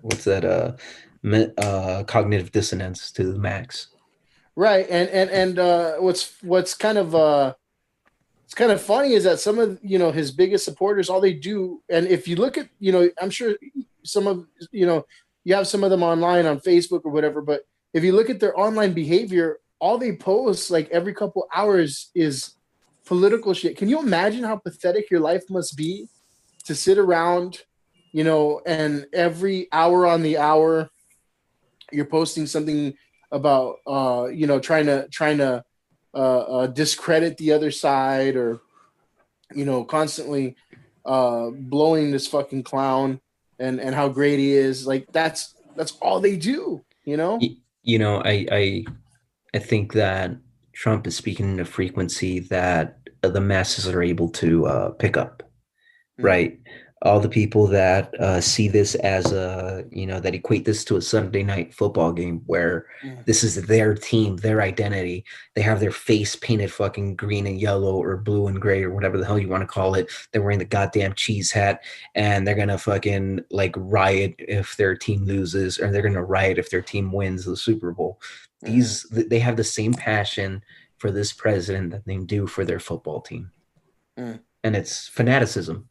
It's complete fanaticism, and it's so wrong. You should never worship a person, right? That's not what the presidency is. If you're going to worship a person, go fucking live in a monarchy. Go fucking to Russia and worship Putin. That's not what a democracy is. You should be, trying to follow ideas, not a person. Mm-hmm. I agreed. That's the frequency he speaks to the most, I feel. Potter, that kind of satisfy your question there? I just think I forgot the original question. I think both sides do some bad shit. I don't know. Oh no, absolutely. Yeah. Whitey, I'm not a. I don't fucking. I think Lewis Black said it best. I think the Democratic and the Republican Party are a mirror of a bowl of shit looking at itself. Both parties suck. They're horrible. Yeah. They're pieces of shit. How is it that out of all the people in the United States, how big is their population? A couple of 100 million. It's I don't know. up there. Yeah. Out of all the people, all the citizens of the United States, these two old ass motherfuckers are the best we could do. One's half senile, the other one's fucking high on fucking cocaine or meth all the time, and is a narcissist and a sociopath. Well, Biden, everybody's forgetting that Biden's a sniffer. Sniffer? What's sniffer? Like he's in all kinds of videos or whatever, like smelling people. There's been a big issue with him. Like he'll go up behind people and like gold dust smell a chick, you know, and like it was happening. Like he was like, I remember seeing a video even before that came out, where supposedly it was like go ahead. His nickname was Creepy Joe Biden. Yeah, I think that's the nickname that Trump gave him. No, he's had it for a while. Yeah. But what are we going to call Trump? Trump, pedophile Trump, or best friends with known pedophile Trump? Yeah. Oh, people try. We forget that one, huh? I think all the parties and all the pictures and videos he's had with Epstein.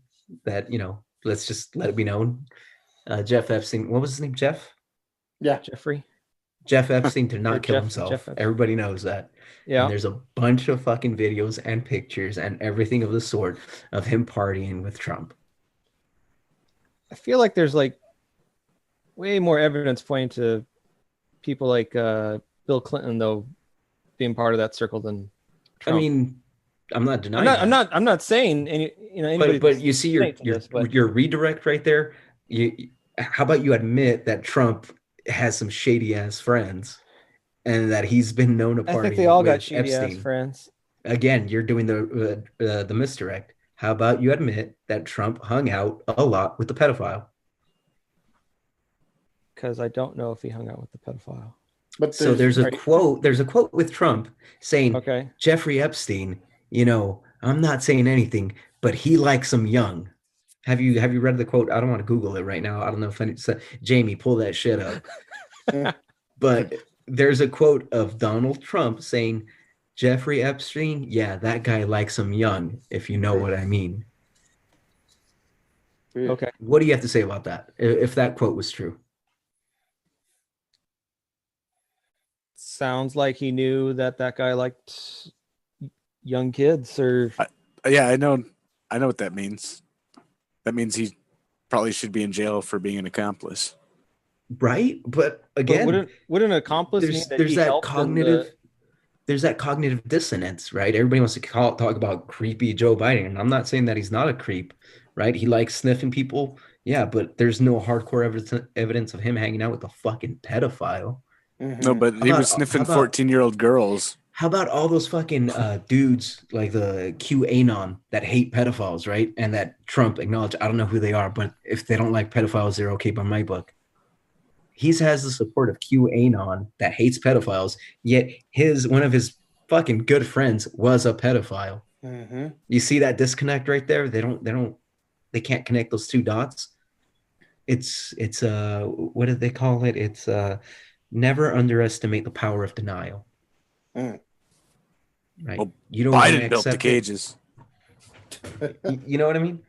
It's all a fucking. It's insane how these people, how ignorant the masses are, and how they've drank the Kool-Aid. I think it's funny how they, the Trump side kind of throws that out there, like before they can get accused of anything, they just accuse everybody else of it. I want to pose a question here. Do you guys like Schumer or Pelosi? No. Not really, no. I mean, what can we say about that? No. I don't know. I just there's something about Pelosi that it cringes to make me watch her. I don't know. Especially after she was getting those private hair salon sessions, huh? Well, Yep. it made it easier on all of us. So. I mean, fuck, man. Like I said, I'm not a fan of either party. I believe that as people are fanatic about their teams, they've sold out their country for their party. All right, how about this? How do you feel about how both sides get treated in the news when issues such as this pop up? I feel like a lot of Republican things get blown way out of proportion if it's something bad, and if it's something Democrat, it's like somewhere in the middle, if not. I'll pose this question to you. What news sources are you looking at, sir? I'll just come out and say it. What do you think about the Biden laptop? The Biden laptop. I've heard minimal things about it, right? I know that All right, wait, hold on. Let me stop you there. How about this? About the Biden laptop, do you think that it should be talked about more or put aside to later? Do you think it should be elevated? I mean, it got blocked by Twitter when it was coming from the New York Post. So now, are you arguing about what about the laptop, or what are you arguing that should the laptop have gotten more attention, or how much power do these online social media sites have, and do we need to address that? Because those are two separate issues. I feel like they're going pretty close hand in hand. I really do. I feel like what Twitter did was just them getting caught super red-handed, and in other instances, a lot of other things just get kind of like swept under the rug. Like maybe something.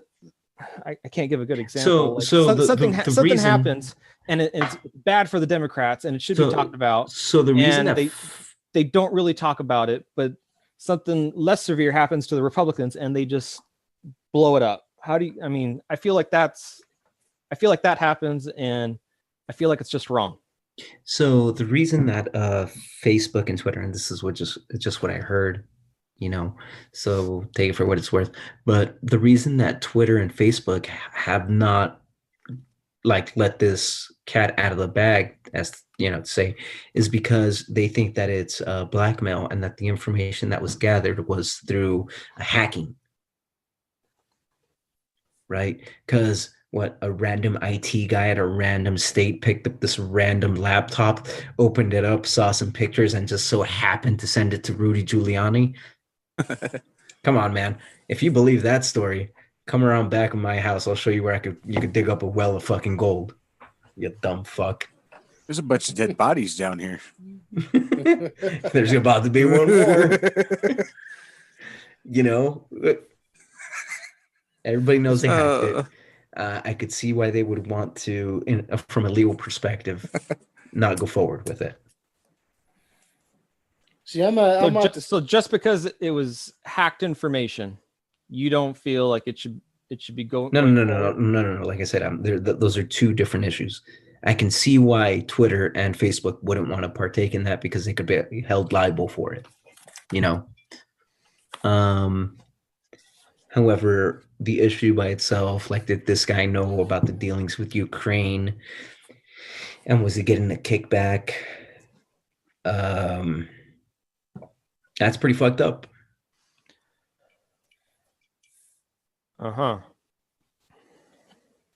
But I mean, Trump was trying to play this string where, he lets his son.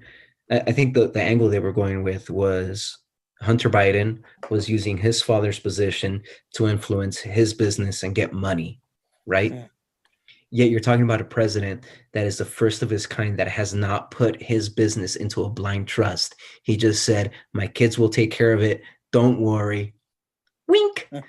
I won't have anything to do with it, and they won't talk about it at the dinner table. Wink, wink. Yeah, he's one of the most corrupt people. So when he starts throwing all this corruption bullshit out there, it's like, you're kind of just, projecting, all of the shit that's thrown on you onto other people, because there's. I mean, Potter, do you think that this orange man is not corrupt in any way? He's a saint. I do not think he is a saint. Mm-hmm. He is not a saint. Is he corrupt in any way? Possibly, but I don't know. Possibly. Wait a minute. To what extent? I can't say nothing. If they think they would have found something, How about the fact that that his university got sued because they weren't accrediting anything? I'll give Trump you that one. University. I'll give you that one for sure. Oh, you'll give it to me because I fucking had to ask for it, asshole. I just feel like if this guy did do anything good, you would never hear about it. Agreed. I mean, I'll give you some things. He fucking let loose the reins on the military and said, "Fuck up ISIS," and they did, and it was beautiful. And he has done things for veterans. He did the whole if you're 100% disabled, you get loan forgiveness for your student loans. Mm. He's done some positive things. However, I think his bad outweigh his good, and I hate his character, him as a person. I don't like that. I don't like that being. If I had a teenage son or a preteen son, I would want him to see the office of the president and say, "That's somebody I want to be. That's somebody I should want to be with. That's something I aspire to be." Because that's the power of the office. Mm-hmm. This guy, if my son saw that, I'd be like, "Dude, don't look that way. That's the person you don't want to be." You're like, "No, mijo, no. Por favor, no. Así no, mijo, no. Marcos, no." I don't think I've ever liked the presidential candidates we've had. I don't know. I think Obama was pretty presidential. He spoke very educated. I just think we ended up in a worse position financially. I don't know. Like that Obamacare, like when they made you pay for insurance, right? Mm-hmm. They wanted to charge me I think it was $300 a month for insurance that I wasn't going to use. Mm-hmm.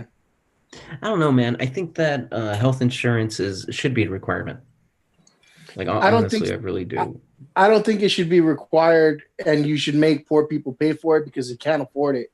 I understand they said they were making it affordable. It wasn't affordable. Yeah, I've always had it through work, so I wouldn't have to worry about that.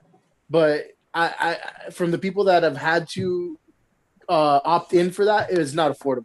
If you were working a minimum wage job, you were going to see a very small portion of that check every month. So what about universal, like what the UK has, like a universal healthcare? So you would have to add all that into taxes. Yep. You'd pay for that somewhere. Do you know how much we're wasting away in wars right now? If we wanted it, we could have it. Yeah. We could take away from some shit and allocate it to universal healthcare if we wanted to. Yeah, I agree with that because people there are some people that are making millions. Oh, go ahead. And I think Fabian froze. You froze. I didn't hear anything that you were about to say, Fabian. No, I think who froze, me or Sosa? I think it was Sosa fries. Yeah. Yeah, well, fries. I like that. Delicious French fries. I'm sorry, I didn't catch what you said about universal healthcare. Yeah, I just think I was agreeing with you. I think it is possible. You just have to move some of that money, and especially seeing, again, it's a different issue, but especially seeing how everybody got that, stimulus check out of nowhere. It's like, wait a minute. So we can give, we do have ways to kind of shift money. Before, I used to be very close-minded about I'll get to it right now. I know the money, hold on, man. I think there's something wrong with my internet connection. I'm going to try to flip to my 5G because I'm not on the 5G. So if this gets disconnected, I apologize.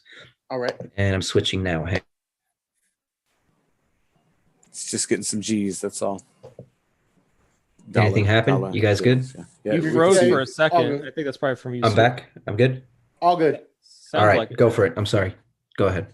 Yeah, no, I'm just saying, I'm agreeing with you on that. I think I'm more open to hearing about, universal healthcare, for everyone, because we had the ability to shift money around and give everybody, like the stimulus checks and everything. And I know that's a different, stream that is coming from and whatnot.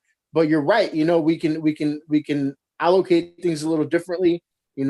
I'm open to hearing about taxing, the wealthiest a little more, just because, if you, I'm not saying to the extent that Biden wants it, but if you tax them just a little bit more, create such a huge amount, to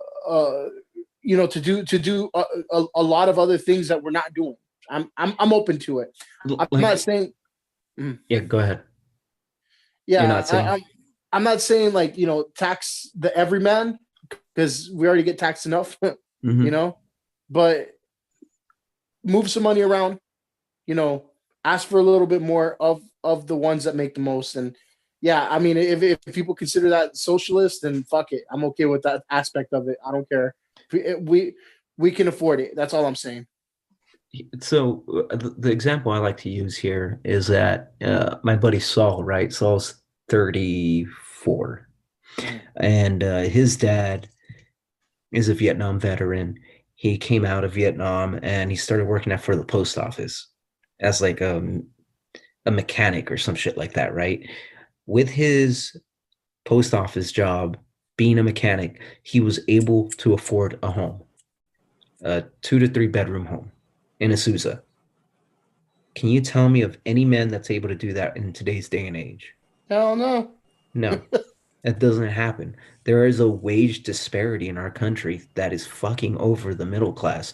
The middle class has shrunk. Our fucking purchasing power is almost nothing, right? A guy that's a fucking manager at a retail store can't go out there and buy a house. He has to have roommates. He has to rent for the rest of his life. That doesn't happen anymore. So where did all that money go?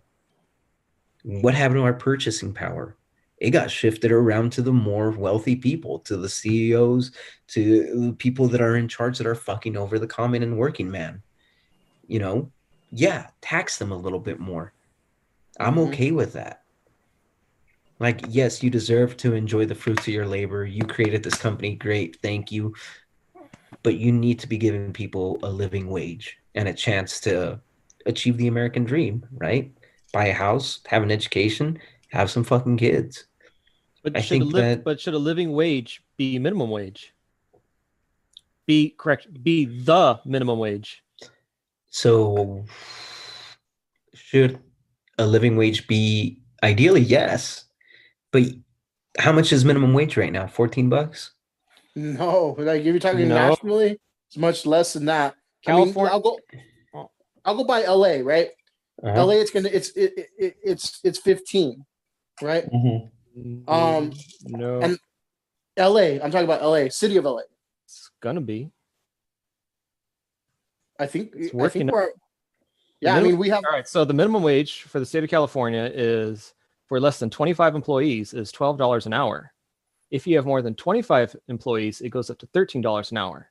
And that is going to increase $1 every year for the next couple of years until it reaches $15 an hour.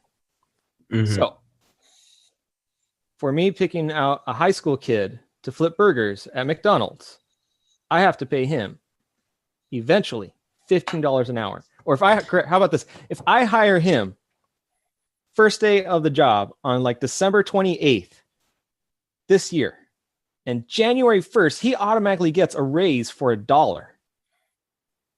What the fuck? But you're talking about a corporation that's a multi-billion-dollar corporation. Okay. Now, flip that to a small business owner. That's where that's to like a medium-sized business owner. That's where I have that's where I have the conflict. Small business owners, medium business owners. Yeah, that's where it gets dirty. That's the gray area for me, because I understand your position. You're a small business owner. I don't know how that would affect you in your business. Having to pay everybody $15 an hour. I don't want to. I can tell you right now, I've had to cut back on some hours on some people. But ultimately, I think after 2 years, I think then we increased our prices, and unfortunately, and probably next year or so, I'll probably have to raise my prices again, so that way I can cover the cost of paying the employees. That's exactly what's going to happen is rent. inflation. And that burger's going to cost more. It's just going to be and then more expensive for everything. That's all. The government's going to want to tax us more to help pay for things, because now you're making more money, so I can tax you more.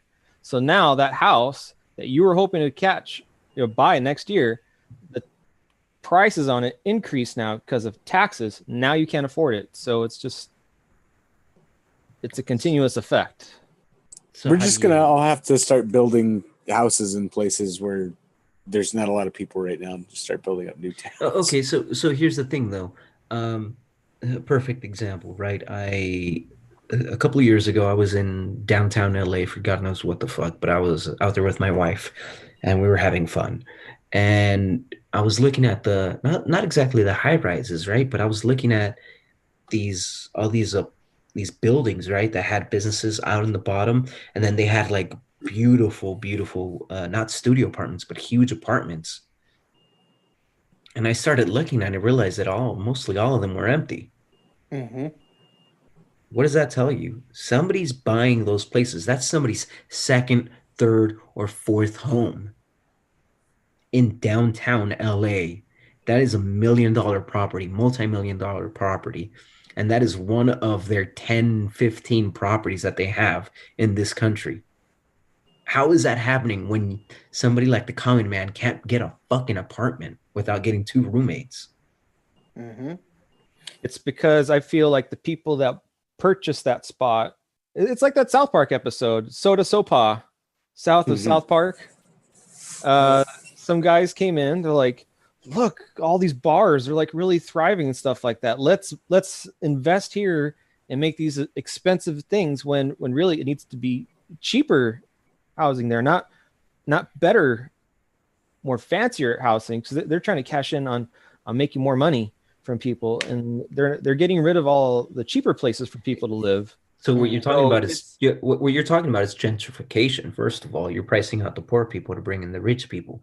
What I'm trying to say is, but the rich people aren't coming in because the area is poor.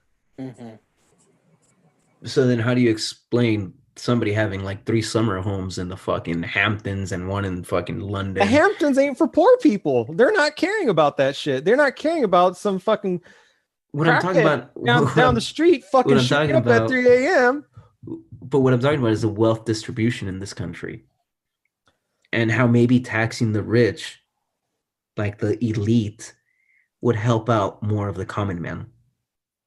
Yeah, because when you get people that get away with paying $750 in taxes when they have billions and billions and billions of dollars, something's broken there. Yeah, Isaac. Well, how do you feel about that? He's the first president in our history that A, did not put his business into a blind trust, and B, has withheld his taxes.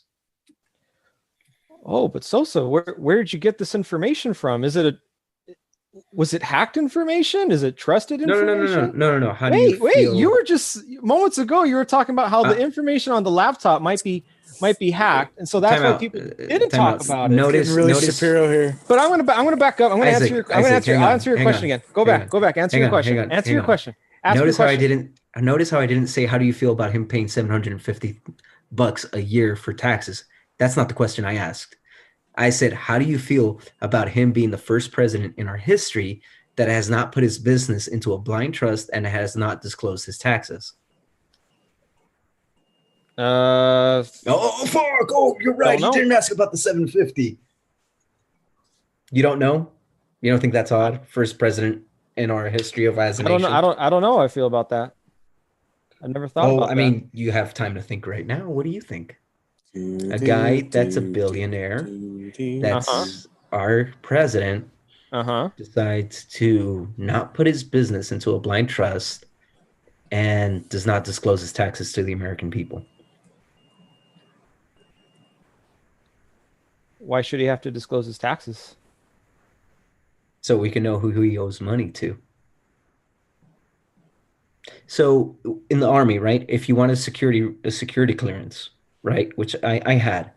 If you want a top security clearance, the the biggest thing that they look at for you is your finances. Hmm. It's not who you're married to. It's not where you live. It's your finances. Because Okay. if you're in, hang on, time out. Okay. Because if you owe too much money, they know that money is the biggest thing that could turn anybody. Hey man, you got that fucking house, you're $100,000 in debt. We give you like 40,000 if you just give us this information. Hmm. If you owe too much money, you don't get a top security clearance. How do we know who he owes money to? So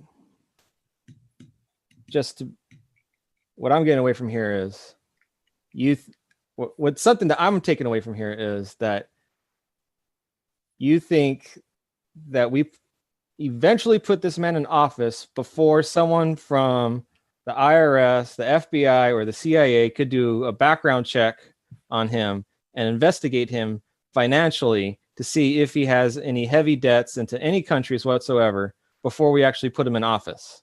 Is it against the law to owe money to somebody before you run for office? Where in the law does it say you can't have debt to be a president? I didn't say that. I said, you mean like nobody in these offices that work in these industries that regularly check these type of things. That's their job, to make sure that you are paying your money, how much money you pay, how much money you owe, and stuff like that. That none of those people would have checked to see if he had anything like that. And if they did, and he did, what have been the result of that? What would have been the outcome? I feel like some people should have come forward and you mean like the director of the FBI saying that the president might be compromised and how he got fired, James Comey? You mean a person like that? The same guy that invested Hillary? Yeah, that guy, because he investigated both of them. The same guy that just like what they go off of? What they go off for the investigation? I'm just saying. You said, was there anybody in the intelligence community that should have said something? Oh, I mean, there was somebody that was saying something, but we disregarded that. You see how quickly you said, "Oh, you see the same guy that did this and that." Interesting.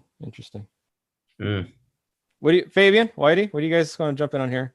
I feel like this is a two-sided kind of. I find this rather shallow and pedantic. I just like how Whitey's sitting there getting high. I love it. And I think the biggest thing is with Trump and his taxes. Whatever, I don't care, because I already know he's a liar and he's a piece of shit. The only thing you know that, Fabian, you know that. Other people that are willfully blind. The willfully blind, even if, look, here's the way I put it, and it's going to be a very bad analogy, but I feel it has to be said, right? Trump could literally be caught on video fucking raping a toddler, and his followers would still defend him and shame the toddler. No. That's how strong it is. Mr. Shapiro, what do you have to say? Negative. I would not back that at all. So what would your red line be for Trump? What could he do to where you were like, I'm done? Oh God. I would start with the toddler. Besides that, what comes before that? The military disaster, getting hundreds of troops killed, spiraling the nation into debt, finding out that he's a crook. What's your red line? Have you ever thought about that? Evidence coming up. That's evidence for what, Isaac? You see, the fact that you've never thought about this. Cheating the country? I don't know. Cheating the country in which way? Some way, shape, or form. You mean like not paying his taxes? That's kind of cheating the country. That's pretty bad. You see the fanatics, and you're not even like a complete Trumpster. You're not. But the fact that you haven't thought about this, do you think it's ever been a thought in somebody else's mind? What can this guy do that would make me be disbelief and quit following him? And it's kind of crazy because it's like there is nothing for a lot of these people. It's just like that's not a question they've ever asked. Yeah. I don't know. I've never seen that with any other candidate, which is the part that is super perplexing. Again, that's the frequency he's talking to, man, the masses that he's communicating with. They think he's like some godsend, that is fighting for us when he doesn't give a shit about anybody. He proved that too recently when the stimulus round 2 was supposed to come out, and that's when he got sick, and he's telling Congress, please pass this, please pass this. What happens as soon as he gets better, right? He just completely squashes the whole thing and says, we're going to wait till after the election. Oh, my second stimmy. Where's that stimmy? I agree. I would like to see it. There's still people that didn't get the fucking first one. I don't understand how that worked. Like, it rolled out in batches or something, and they're still releasing shit. What's going on there? I don't know, man. If they didn't get it, they were probably behind on their taxes or something, or child support. I don't know. You had, I think, first off, you had to file and pay last year's taxes. So are you saying they're freeloaders? First on that list. Yeah, pretty much. And then after that, it just went down. I don't know. Oof. Went down like one of those handicapped people you pushed. All right. Well, that was intense. So, I think we'll. It's a good time to just switch gears at this point and talk about how we'll be on in another 10 episodes, right? We'll be on next time. Will be episode number 40. Wow. Are you guys up for another round of that? Maybe we'll see even more political turmoil by then. Oh God, I fucking hope not. I hope I'm done with politics over. already. Yeah. I hate it. I hate fucking how divided the country is. I really do. It's pretty bad, and I think it's getting worse. Yeah. And I'm sorry, but I blame a lot of this on Trump. He is a divisive figure. If Fabian's going to make you guys swear to listen to the next 10 podcasts, by the way. Well, we're going to sit side by side and we're going to listen to it. He's going to kidnap shirtless. Shirtless. If that's what it calls for, I guess fuck it. Bring some barbecue. I'll put a big old Trump on my chest and everything, red, white, and blue. Potter's like, I will definitely be there. So do you want me to bring my flag, or are they going to be provided for us? Does anybody need to borrow a gun? It's fucking Dixie horn. Oh God. Yeah, but we'll be doing this again in the next the next 10 episodes. Listen to some goddamn episodes. Those of you that are behind, you're supposed to be supporting me. God damn it! This is your show too. At this point, the unofficial co-host. But we'll see. We'll have some new artwork up. I haven't picked the artwork yet. This is the first time I haven't picked it ahead of the episode. I know the first time, we had just us in dapper gear, looking, good in suits, and then the second time we had the WWF wrestlers. I'm a big fan of that one. Kind of. I don't know what to do for this third one. I'm thinking either the Hangover or something else. Hangover sounds cool. The promo stuff is the best. Oh yeah, that's always the most fun. I'll be at work when you send me these pictures, and like, how do you get through the rest of the shift or whatever after seeing you as Hacksaw Jim Duggan? Whitey has a missing tooth. He's already there for the part for the Hangover. That's what I'm saying, man. Oh fuck. Put on a face tattoo on him. So like a bunny or something right there. Just fuck Some with. tranny just banging him from behind. Oh God. Ooh, maybe we shouldn't do the Hangover. Never mind. You know, I came in you and you came on the floor. Oh, The worst part is you guys are going to be at my bachelor party, so wow. what do you think I about don't- Hong Kong? Fucking scared as hell. We're gonna end up in a weird fucking pachinko bar or something like that, like two lady men thingies. Yeah. Well, Whitey, you and I will be seeing each other next week. They spilled a whole tray of drinks on me. Hopefully, nobody will spill a whole tray of drinks on you then, and we don't start a fight at your sister's wedding. Well, or maybe, hopefully, we do. We'll have a story to tell. Yeah, let's get ready to rumble. And it'll be live on Zoom, so that'll be fun. Right? Yeah, that's true. Yeah, I'm gonna zoom it. We're zooming. Bring your mouthpieces and headgear. Dad's getting the old punk rock band back together. Oh man, We're gonna break some Do a shit. little video segment before you go out there, before things be like, put me in, coach. Let me at him. Whitey, I think we should do a Rest Assured reunion show on the podcast. And Is that'll Bob really gonna be there? Can you That's what track I'm down saying. Bob?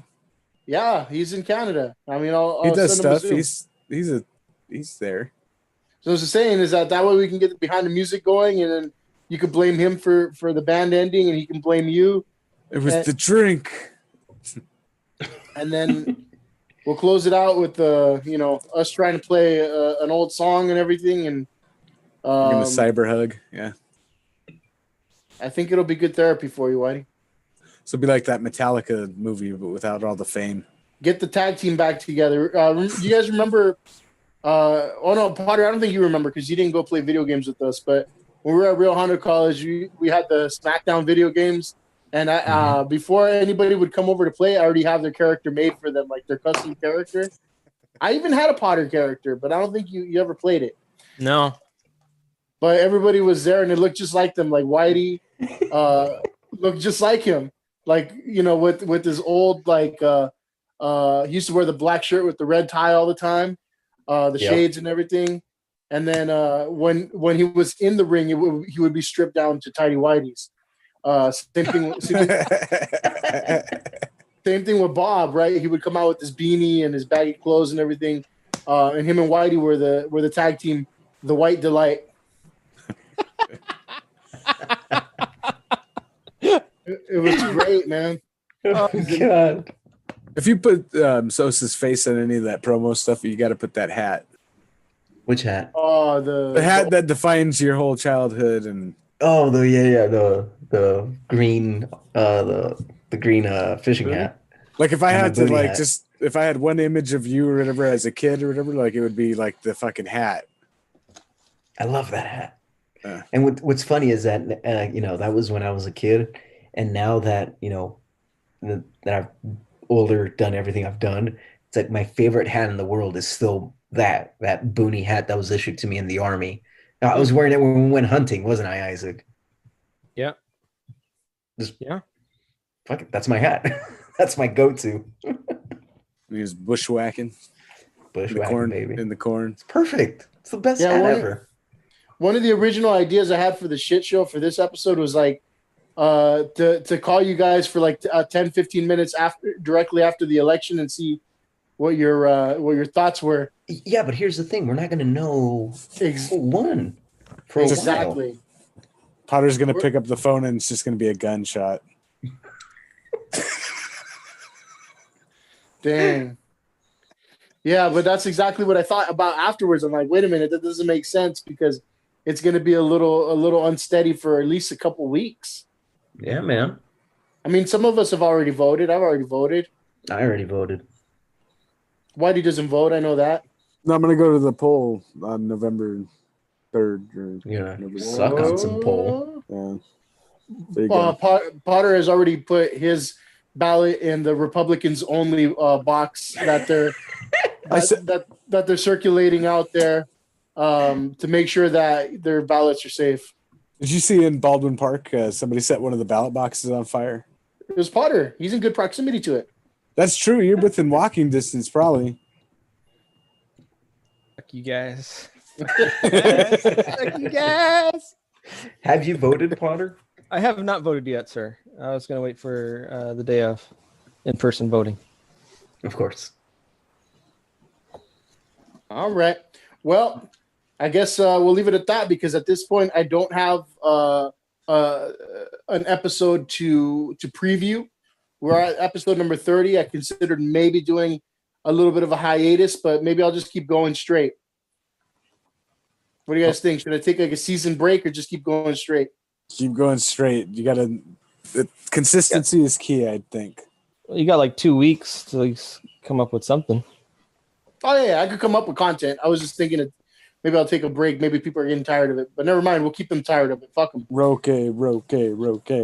Yeah, Have you talked to Rogue? not for a while, man. Dude, I want I to see how bet you he's he doing. knows. I bet you he knows what a computer is. Yeah, he might. What is? You can drop off a headset to him. I'm not doing that. I'm not He was- doing that. He was doing the stand-up thing for a while, right? Yeah, he was. We saw him do comedy. Yeah. How was it? He was on Gabriel Iglesias' YouTube channel, I think. Oh, is he? Oh, Man. good. I'm like, good for him. Mm-hmm. All right, let's Well, cut you're it really out, selling guys. that interview there. I will when we get there.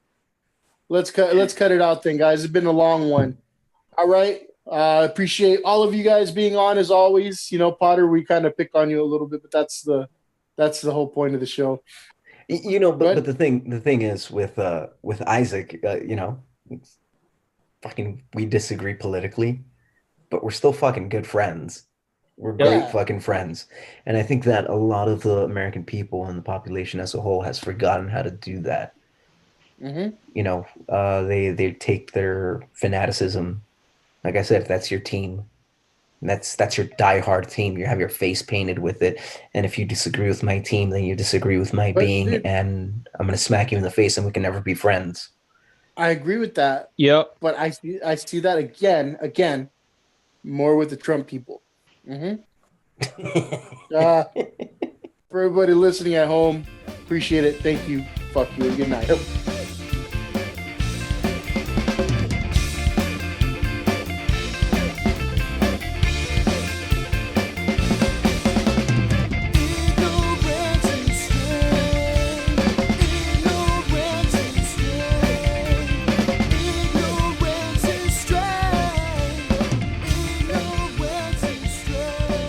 Subscribe to the Ignorance is Strength podcast on Spotify, Apple Podcasts, and Google Podcasts. Like, follow, and share on Facebook and Instagram at Ignorance is Strength Podcast and on Twitter at The Ignorance Pod.